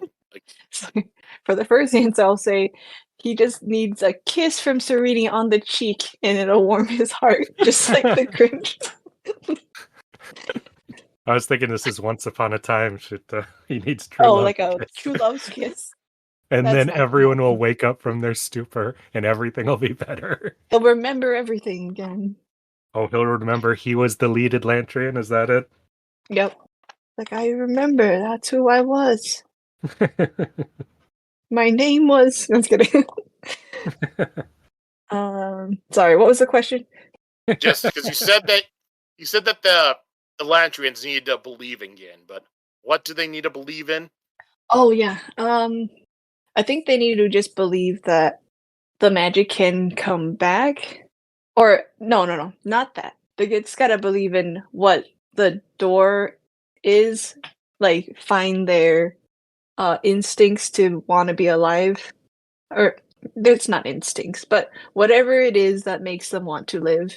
If they all start actually feeling that, just like what the intrinsic force, right? Yeah, because his example was, if you kept a bird away from its parents and raised it in a house, it still learns to fly and stuff. And so that they just need to learn to fly in their own way. So exactly what Raoden's doing right now. If they all believe it, then I think it'll happen. If they follow their flow and purpose, right? Mm-hmm. Like what they exist to do as a being, or part of reality. Oh yeah, the worth in living and the purpose. The purpose is a human who's fallen to depression is definitely not following their purpose. That's for sure. Yeah, you're just like the Heods. Yeah, that's definitely in there. So I think it's not going to be exactly that worded that way, but I think there's probably a lot to what you're theorizing there, Sheta. Yeah. I think because that's all the themes, unlike mine, which goes against every theme in the book. Yeah, So I like yours better. I think it's really exciting, also, and go ahead. No, finish yours. Just that Raoden seems like, oh, of course he's gonna get this. He knows all of this stuff already. Intrinsically, he's a positive thinking person. All these things, but he is really being tested right now with those nightmares and with his pains. I think he's being tested more because he has more power potential in him. So he's got to really overcome like this extra pressure that's for some reason being put on him. So I think once he overcomes that, he might just ascend. So Sheta, you think there's like a Christian aspect to this about we're put through trials we need to overcome? Is that what you're saying? I think so. What do they call it? Like a furnace or something? I don't remember what the saying is, but yeah. Furnace to what? Temper people? Put through, is that it? Yeah, like how steel is made and stuff, like. Okay, yeah. Yeah. That's interesting. Yeah, because maybe it does hit every person differently. That'd be interesting. Mhm. Or maybe he's just a whiner. It could just be that. No way. We know a He's a little bit pampered about prince him. who's never had pain, and now he's like, yeah. I'm tired. No, I think we learned that even with all that, he's very positive. I think that's also a reason why the kids have it a little easier, you know? That's interesting, Sheta. Hmm. Yeah, what I wanted to say, the problem with my wild thrown out theory is it goes against one of his very rules of magic/writing, which is don't just introduce random stuff all of a sudden to fix the plot. Whatever the answer is has definitely already been alluded to at the very least, I think. You mean built Based on how upon? Yeah, based upon how he keeps introducing characters and elements and then immediately capitalizing on it, like it doesn't seem, or like he seems to like to seed things in and then do them later because I mean that's narratively that word that means it's good and you like it. More satisfying? Satisfying, that's the word, yes. Okay. And then so Sarene got Raoden to make that plan with, her father. Now with his plan with, selling the silks to Teod, will that work and give him enough money to keep from losing the throne to Telri? No, because It's he's a gonna pretty drink a big potion that contract. gives, yeah. Oh, sorry. It sounded like a lot of money's worth, yeah. Do you think it'll work? If that's the law of the land, then yeah, it'll work. I think it won't because he's going to wake up with the Sheod, or however you pronounce, from the potion that Hrathen's going to slip him. And then he'll be forced to abdicate the throne, and then who's next in line anyways? Telri. That theory I actually do stand by. Unlike my serial killer one, which is just not true. Well, yeah, for sure he's trying to... Everyone's making moves. Like, whatever moves... because Sarene doesn't really know what moves Hrathen has planned, so I think that she's gonna get really thrown by that. Yeah, I think she underestimates how much he needs to do this. Also, Iden's clearly got something if he's sneaking out at night or somebody's sneaking in, Mm-hmm. Could have a mistress. I don't think that would be a very exciting He answer. hates women. He doesn't hate you. Shada, people who hate women still bang women. Yeah, but They just hate bang them. I mean, he's been married twice. I know. Yeah, and I think he only loves his gold. Like, I don't. Also, No, I that's agree not with you. scandalous enough. Like, Exactly. Yeah, I think that's too little of a theory. Also, I don't think Joe would have said it if it was true. huh? Would have said. Would have said what the truth is when he's already read the book. Oh. Unless you're just trying to throw us off. I do that from time to time. Just say the fact. Right? And then, so Sarene, her widow's trial is going to be going into Elantris, giving out food there, bringing nobles in, everything. What's going to happen with that when they go into Elantris? I don't think it's going to be as clean as she's hoping. It'll probably be better now that the gangs are consolidating. But I think it's going to backfire on her, and I think it's going to backfire her because of something Hrathen sets up and does. And also, we do know that now is that Raoden's people, they meet everybody that comes into the city. Yeah. I'm very curious to see those two plots kind of converge a bit, or the two sides of the wall converge. But I don't think it's going to go well. It may go well initially, but then I think it's going to go so bad so fast. And I think I think Hrathen may use it as the piece to get the whole city to turn against Atlantrians. Because if they killed the princess, of beloved Raoden, I think that would really turn a lot of people against them. I don't think she'll actually be killed, but if she's seemingly killed, maybe just taken in or something, I think she may be delivering him the winning chess piece he needs. That's what I'm saying. Hrathen? Yeah. Yeah. I don't think it's gonna be good. You just bring in a big old, feast into town where people are starving and wild and stuff. I think it's a good idea, but I think it's gonna backfire. Yeah, no, it's a nice thought, but also because they've been trying to fight hunger all this time, and now they're like, wait a minute, there's food though. If Raoden's working so hard to build up crops and stuff, it's going to be such a blessing if everyone's just handed a bounty of food. That'll help things so much. Yeah, but they might think, oh, they've been I just know that when you're fighting something like hunger or temptations, and then suddenly the temptation is free for all, like that's not good. Oh, you think it's gonna screw up his hopes and plans? Yeah, he's been like, we don't need the food; we can fight the hunger and stuff like that.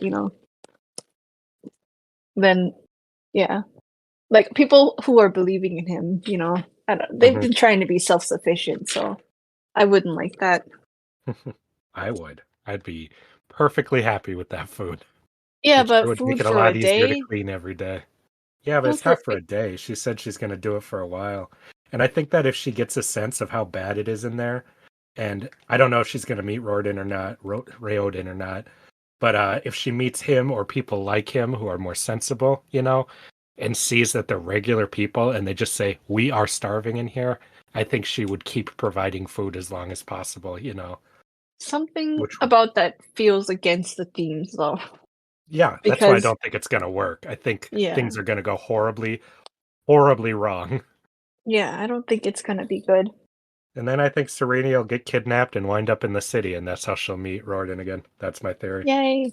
Oh, this is what I'm thinking of. When you bring food and aid to like third world countries and things, in the long run, it's usually causes more trouble and stuff.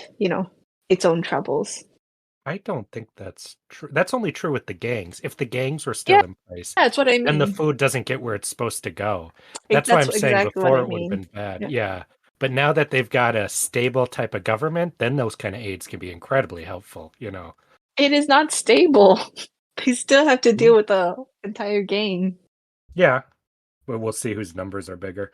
I also think, Sheta, if Hrathen gets a sniff of this and he gives her a potion that turns her into one of them, that would upend the whole thing. I'm telling you, that's what it is. Laugh at me if you want. He's not gonna give the potion to Sarene. That would be such a waste. That That's wouldn't all be a I'm waste saying. if he sniffs out that she's planning this. Because this This could actually fuck up all his plans. You just said that this would be exactly perfect for Rathan's plans. Yeah, one way or the other. Either he But why incites a would he riot that poison gets her her? killed, because then you say, oh, of course, look what happens. You're sympathetic to these people, and then they take you. The curse takes you, This is what happens when you side with devils. That's what I'm saying. That would be very persuasive. Well, I it won't stand by it. matter when That's the next 3 chapters. Dilaf is Yeah, going to be his downfall. well, yeah, I agree with that. And he knows it, so that's all. Rathan's not so stupid, so blind. You two keep talking about themes of the book, but if we take a quote from like Benioff and Weiss, the showrunners of Game of Thrones, Oh God, no! Don't they do said that. they said that themes are for 8th grade book reports. Yeah. Well, I also saw Brandon Sanderson talking about the Wheel of Time show and asking when it ended, what were the themes of this fucking show, basically? Like, what was the arc? Like, criticizing it. So I think I'm going to go with him over fucking Benioff and Weiss, who ruined Game of Thrones. Oh, yeah. I bet they don't like consistency and basic things like timestamps and stuff like that either. You mean traveling like across country in half a second? Yeah. Well, George R. Martin, he didn't outright state it in his books, but you could imply that, Littlefinger had teleportation powers. Oh, yeah. Oh no, that theme is for 8th grade book reports is one of the best quotes ever. It's so What telling kind of about person them. says that? Like, What kind of writer says that, Yeah. And with such pride. Mm-hmm. The writer that would write X-Men Origins Wolverine. Oh God, they wrote that? Really? We just watched that. That explains a lot. That movie was fucking stupid. Yeah. Wow. How do people get jobs after doing things like that? Like, I don't know. They didn't. They got fired from the Star Wars project they were going to work on, and a Star Wars project, that's saying something to get fired from that. Oh. Sheta, do you remember the people who wrote the script for Madam Web? Do you remember the other movies they wrote? I don't know. They were not good. Well, I believe Morbius was one of them, right? I don't know how anyone would get a job after that. What? Yeah, writers. No, you told me a couple other, and they were pretty bad. Writers for Madam Web and also wrote Dracula Untold, Gods of Egypt. Yeah. The Last Witch Hunter, Gods of Egypt, and Morbius.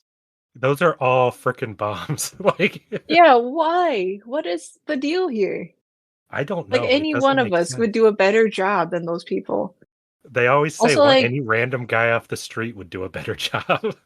Oh, I don't and understand that. and they contributed to the story of the 2017 Power Rangers reboot. Oh my God. lord. This is like if I wanted to make a bad movie, those are all the ingredients I would put in there. Like, oh, you want a little bit of Power Rangers reboot? You want a little bit of Morbius? Like, why would you want any more of that? Like, Last Witch Hunter should have done that. I believe that movie lost a crazy amount of money. freaking trash.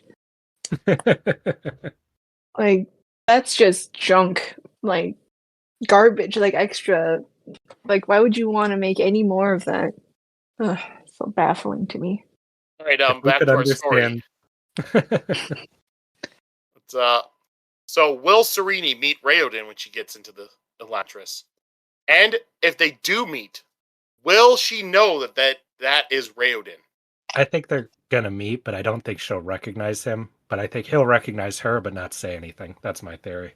That's so romantic. Well, they will definitely meet since Raoden now has people watching everything, watching the doors, that kind of thing. Whose chapter's next? Is it hers next? Or is it his? It's going to be a Raoden chapter.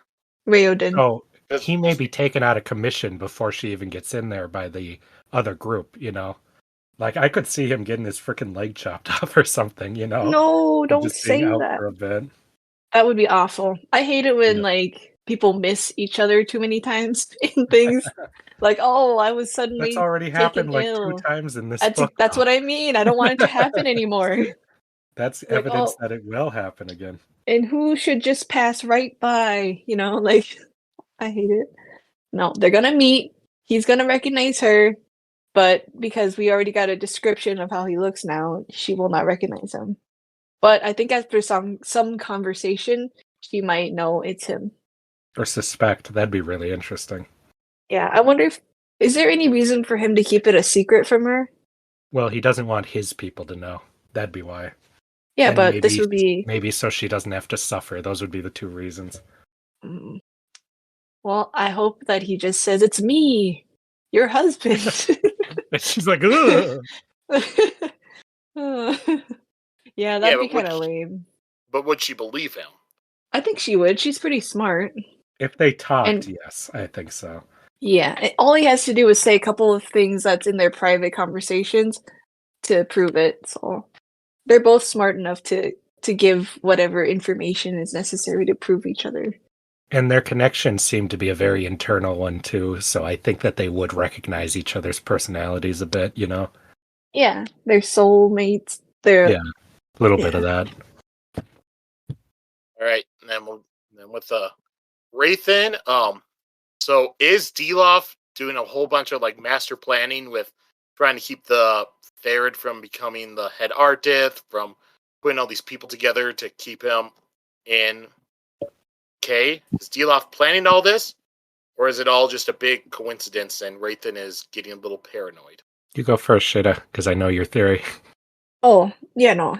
He 100% is planning something. What is he planning then? Okay.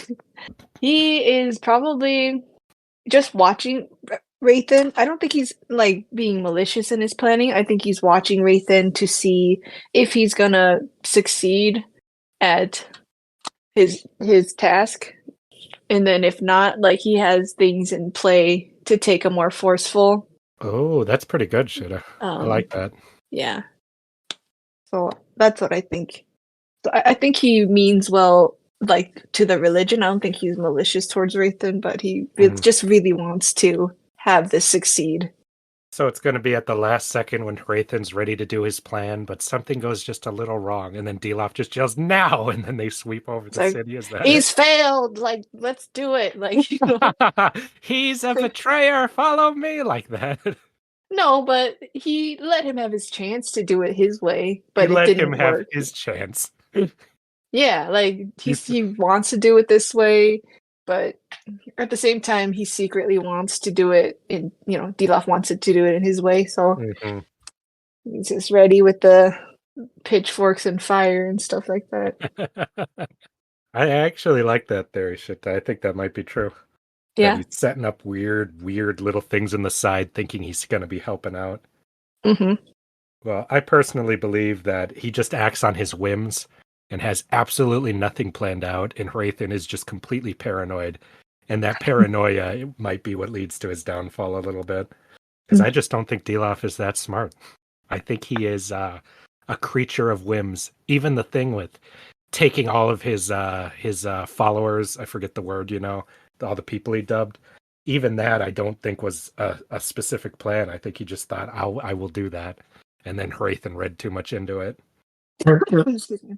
I think that was Hrathen's very logical, and he expects that everyone around him is. But I don't think Dilaf is logical. But that goes completely at odds with your theory. I could see it going that way too, because he is straight-minded or like Yeah. like focused and stuff Yeah. on whatever tasks he is told to, and he Yeah. does follow his instinct and his feelings, Mm-hmm. So I could see that Honestly, totally being the case too. it's probably a little bit of both, honestly. How? Like he has things he's planning to help out, but he's also not, he doesn't have a grand plan. He's just things like grabbing the Atlantrian to burn, things on a whim that he thinks we should do that. We should set that up, Yeah. I just didn't As well- expect that Dilaf would be the most complex and interesting character of this book when I started reading it. I thought he'd be funny, but like kind of just super boring, like just a side character. Oh, I But he has sniffed a him out lot. as Yeah. He has a lot more layers to him, it seems, than I would have ever expected from a stock character like that. I think I think what you're saying is right about. I thought he was really malicious in taking the Elantrian, but then I was like, well, Hrathen asked him to do a speech and stuff, So he's like, what better way to do a speech than to show an example and stuff, Yeah. Like he's just Yeah, trying to do the assignment, right? I think it was just like, no, we got to show the people. We got to show them, like that. Yeah. Behold, like Mhm. the I don't think he beast, thinks, like. I don't think he thinks at all. I think he's pure feelings. Mm. Like, I think he's the exact opposite of Hrathen. And if you want to go by some 8th grade book report type themes, it could be the author attacking both sides of the extremes of religion on how they can get bad, Because if you've got the pure, cold, logical side that doesn't even care if people believe, and then you've got the pure, psychotic passion side that is just so uncontrollable and freaky, those are the two worst aspects of religious extremism, That is So true. that's Yep. my 8th grade book report. Well, that has no place here. It's to 8th grade. Yeah. I'm sorry. I've graduated onto 9th grade now, like those two have. I'm in high school. Or I don't even do my book report. Yeah. You're right. That is how they did that. From what I've heard about the last season, and Joe, you can let me know if I'm wrong, that's basically how it was, right? They just phoned in their homework quick on like the last day. You can't put it all in the last season. Last season was terrible, but the seasons before that were not that good either. I've heard that they're not good, but I've heard that the last one is like bad in a way that is just beyond bad. Pretty much when I've heard, what I describe it at is people who like the books, they start hating the show really start hating the show at season 5. People who had never read the books and only experienced the show, they just hated it at season 8. Sheta started at the end of season 3. Well, I feel, season 2 and 3, you have some stuff that starts snowballing into bigger issues as it goes. I saw them like red flags. Yep. I still feel like season 1 through 4 are a good adaptation. There are some changes in there that I disagree with, some changes I understand, but, it's a good adaptation. But then season 5, that's when they decide to start ripping out material from the books and making up their own shit, and it starts getting real bad. I mean, for the most part, they never adapted books 4 and 5. They just made up their own shit instead. Oh, goodness. Most of those books just got thrown away. All right, so let's just go back to Cosmere, and we'll go over the characters of the week. I think we know who character of the week is. Yeah, Dilaf. Yeah, Dilaf for sure. For me, it's Dilaf. Dilaf was so great in these chapters. Aha! I called it again. I never thought that I would have a character Best besides character. Hrathen be my favorite for the chapters, but it is Dilaf. I couldn't believe it when he had so many followers. Yeah. Oh, it's too funny. Like, we don't really see anything that he does. He's just Mhm. like does a little quiet thing with Wraithen We get it sometimes. from Hrathen's perspective, so we get his shock every time. Like the fuck? Like, why do you have so many people? Oh, it's too funny. They usually take what, 1 or 2, maybe 3, but he has 30. Yeah. Yeah. Yorn, which is like, think of it like a cardinal, would have Mhm. like 10, maybe. He has 30. Oh, it's just okay. I think it's because he's all like making plans, but it could also be like he's kind of like I don't almost naive or I don't know, like to not really know that you're not supposed to make that many and stuff, you know? He just kind of That went it's not normal to. yeah, he's kind of got overexcited with his power and his like, you know, bestowing these titles and stuff like that for his followers. Like, it's kind of cute for him to like get carried away like that. So Sheta was your character, Dilaf, as well? Yes, but I did really like honorable mention to Omen, who I really liked. True. I'd give an honorable mention to Ahan, just his reaction to Sarene. I'm going to go into Elantris. I need something to drink. And my honorable mention is Hrathen, specifically him being accused of not having faith and getting pissed off. Yeah, that was a good part. So, then now it's time for quote of the weeks. Hey, let's see. I'll just go with mine. Just Raoden talking about the, Aondor. It's like, because it's barely enough, Raoden said. Aondor no longer works. The power that once fueled the city has been reduced to a bare trickle. The important thing is, it's not gone. We can still draw aeons, even if they are weak and don't do anything, and our minds continue to live, even if our bodies have given up. We just need to find a way to restore it to full power. The important thing is realizing that there's a link between ourselves and the door of Galadin. Just the thing, just going into the magic, I thought was pretty cool. Mm-hmm. And it, just like everything he says, shows a lot about his character. So hopeful. Hopeful, but not like stupidly hopeful, like pragmatically, honestly hopeful for actual reasons, which is far more useful. Like that's a real thing. Mm-hmm. Like that's a real answer that you found, you know. Yeah. Mm-hmm. And from a reading standpoint, it's exciting to imagine that it's something they could figure out, because I always find it interesting when a book's fantasy thing starts and there's like no fantastical elements, and then you get more and more as it goes on. That's always very fun. Pretty much the reader learns the magic along with the characters. Yeah, but specifically when there's not a lot of magic in the world too, like not just he's naive of it, it's like been purged out by this curse basically. Because if they can get this working, the sky's the limit on what it can do. It sounds like it's very, very powerful. I mean, they could turn frickin' concrete into food or something, they said. That was so ridiculous, because that they can pretty much rewrite the frickin' atomic structure of everything, Yeah. It's like, who is that like? Oh, it's Adam Eve. Yeah, basically, yeah. From Invincible. Yep.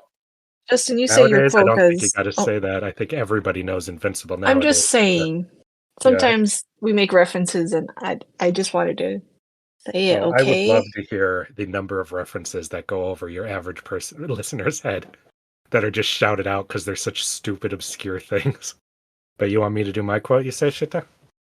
Just because you were whining about us taking your quotes last week, so just kidding. I have a I'm couple not whining. quotes. It happened 2 times. And if I wouldn't have gone first, it would have been 3 times. I have a couple quotes, so. Yeah, my setup is Hrathen and Omen are talking about the differences in their religion, like you were saying.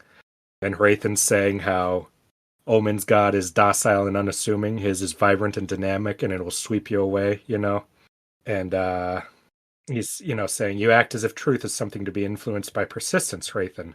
And he says, I'm not speaking of truth or falsehood. I'm simply referring to physical inevitability. You cannot stand against Fjorden, and where Fjorden rules, Shudareth teaches. And then my quote is Omen's reaction of, one cannot separate truth from actions, Hrathen. Physically inevitable or not, truth stands above all things. It is independent of who has the best army, who can deliver the longest sermons, or even who has the most priests. It can be pushed down, but it will always surface. Truth is the one thing that you can never intimidate. Yay, that was a good one. Yeah. Then his response is, what if Shu-Dereth is true? Then it will prevail. But I did not come to argue. I like that description of Omen believes these things, but he knows, it doesn't matter what he believes, what Hrathen believes, what anyone in the world believes, because true is true, no matter what. I thought was very fun way to describe that and their different philosophies, because Hrathen does not actually care if the people believe this thing or not, Yeah. as long as they follow it. And so in his heart, that would mean he does not care if it's true or not, too, which is why he questions his belief. It's faith, yeah. Because, Omen has faith that this is true, at the very least. What was that, Joe? And some of that does come with Brandon Sanderson's experiences when he was in mission work in Korea. Because he talked about how when he was there, he was with this group, preaching, Jesus and the Lord and stuff. And there'd also be, Buddhist, monks there. And they'd just be doing their thing where they'd be meditating and stuff. And he would see other missions people. They would go there and they would be yelling, preaching right in front of these Buddhist monks who were just trying to be peaceful and do their thing. And it kind of upset him to see how, his religion that he believed in, which is supposed to be peaceful and stuff, and seeing other people just acting like complete jerks to somebody else simply because they were following a different religion.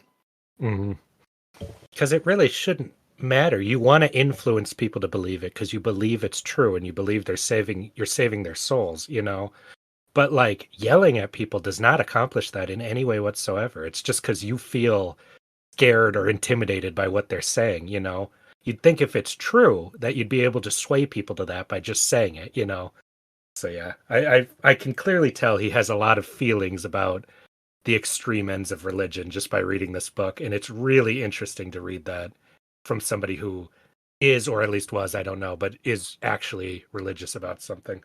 Yeah, he still is. Yeah, a lot of people when they write about religion, you can tell they're kind of more of an atheist, like they're not practicing at least. So it's very interesting to see somebody who is clearly passionate enough about it to go all the way to do the missionary work you're supposed to do. Yeah, his stuff is really interesting, and it's it kind of reminds me of Dostoevsky.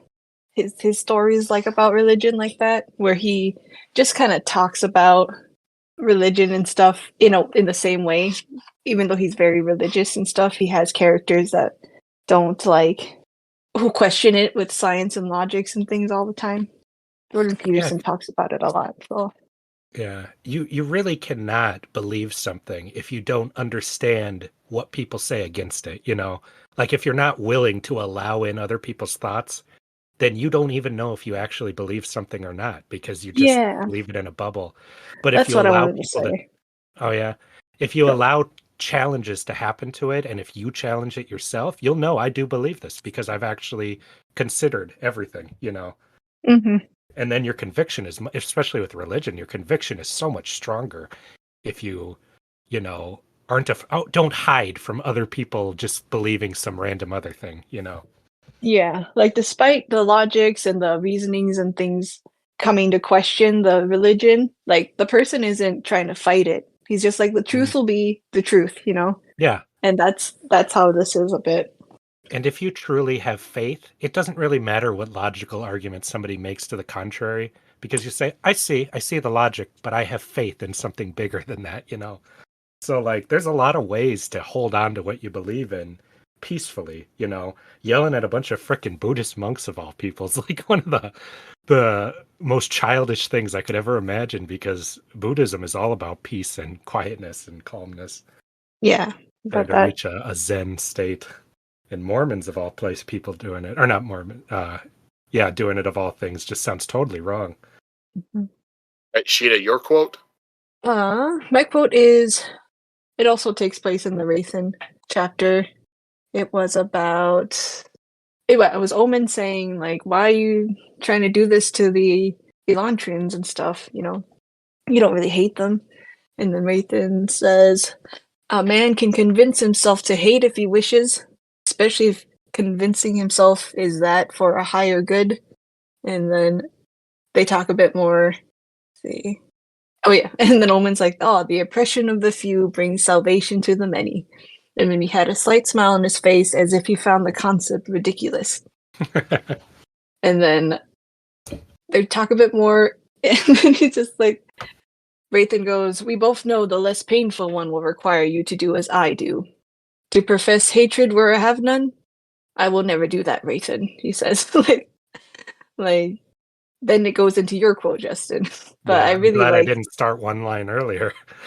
Yeah, all those parts are terrific. This was one of the most interesting conversations in the whole book so far. You know, that's why I got honorable mention, because that was just great. Mm-hmm. It's really interesting that at its core, this book seems to be about at Hrathen's chapter's core, it seems to be about spiritual crisis almost. You know. Yeah, Like, I'm that's really true. curious where he's going to wind up, you know. Especially, like, before, I just thought he's going to follow through and all this stuff, but the Omen talk makes me wonder, and that character makes me wonder what the long-term goal is with what the 8th grade book report ongoing theme is with Hrathen. I'm very curious to see by the end of it. He's really being tempered. I think I could say I would call him well, there's 3 main characters, but his journey will be the most changed, I think, by the end. Well, unless things go really, really bad for our 2 hero characters, Sheta. And then maybe they become hopeless husks of themselves. And just have Raoden given to the show. Yeah, not the show. The what is it when they give up hope? Eod? Hoid. Oh, I always say it backwards. Have him have him completely give up hope and just become a Hoid. That would be a complete 180 on his character. I don't think that this writer is one of those people who like just doing a character arc to be the opposite for absolutely no reason. Now that's an 8th grade book report type writing, you know. So I think he's probably going to remain strong throughout, you know, because we're starting to see the beginning of his crisis moment, which is him thinking, "Can I even endure this pain?" You know. Yeah, because we've seen that in like multiple Raoden chapters now. Is that he's having to deal with like being overcome with pain. Yeah. Because he can be as hopeful as he wants for everyone else, but he's not just feeling his physical pain, he's shouldering the whole city's pain basically on his own shoulders, taking that leader type burden thing. Yeah, I'm cheering for him. And I think Sarene's lowest point is going to be coming pretty dang soon. You really think she's going to get turned? Turned? Well, I don't think that the potion he's going to give them is going to turn them into that. I think it's going to superficially give them those type of symptoms for an amount of time, you know, like just make them kind of paley and kind of blotchy, you know. That's my theory. I don't think she's going to get turned. Sarene also, she has been dealing with like self-doubt and stuff, trying to compare herself to, you know, Raoden, and also thinking back about how nobody in her own kingdom really wanted her or anything like that, and how they looked down on her.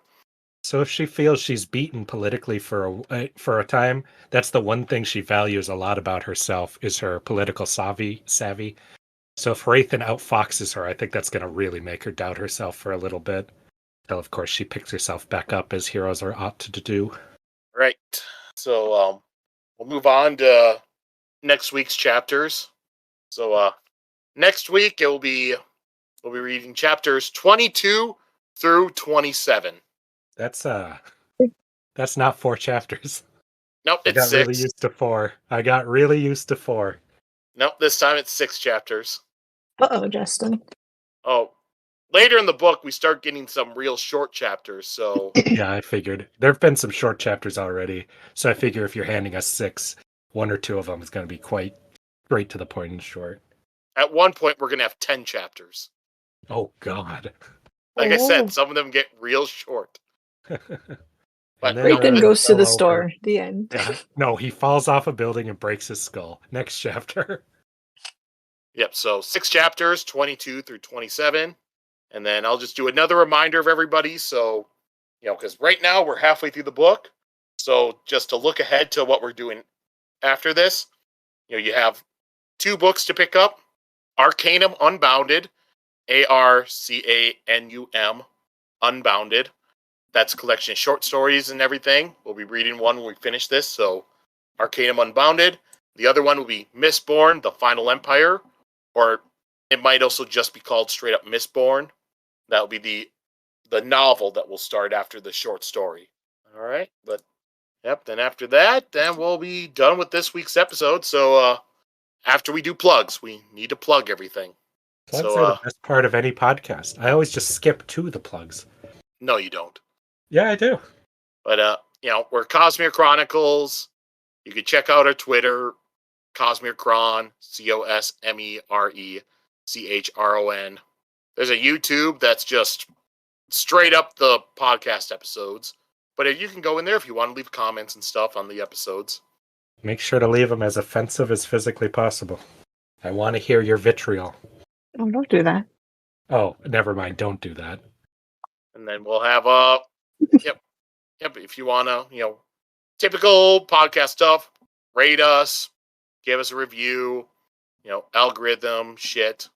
And if you want to contact us directly, we do have a email, cosmerechronicles@gmail.com. Next time I think I'm going to plug first because I don't think anyone's going to be listening after all that. But that's good information about what's actually good happening. Information, but that's when most people tend to dip out because they're like, yeah, whatever.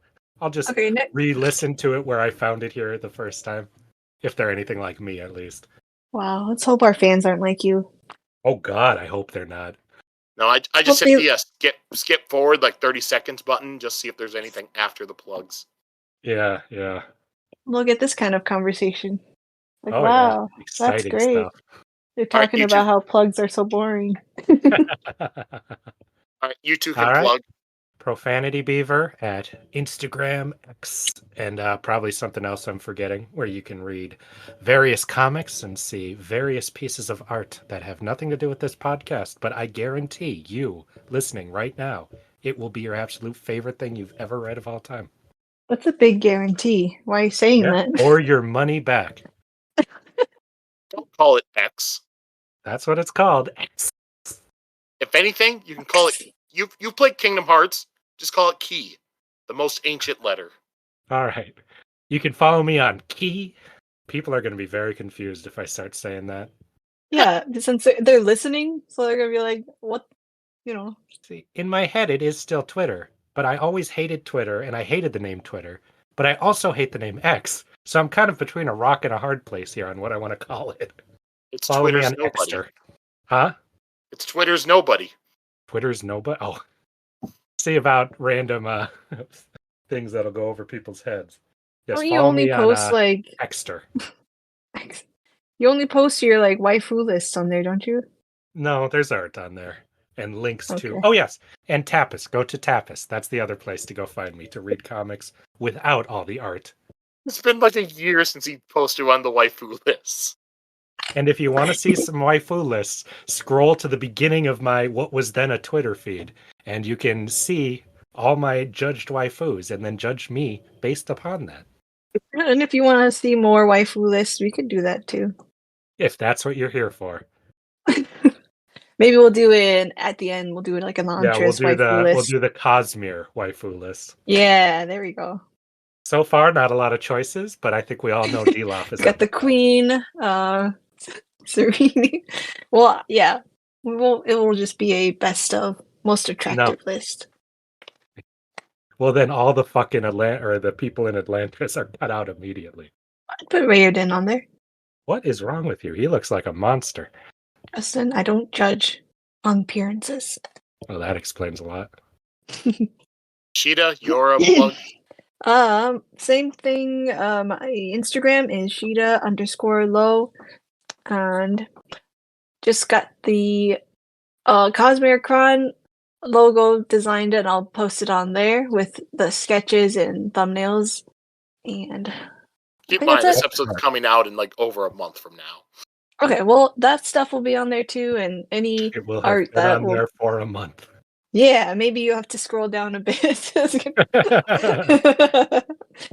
But hopefully, we'll have more art and stuff like that on there too. See, Sheta, that's a smart plug because it actually relates to what somebody would be listening through all this crap to hear. Yeah. I'm not going to be like, also, I do cosplay and you can follow my cosplay page. That's That's it. good. People like cosplay.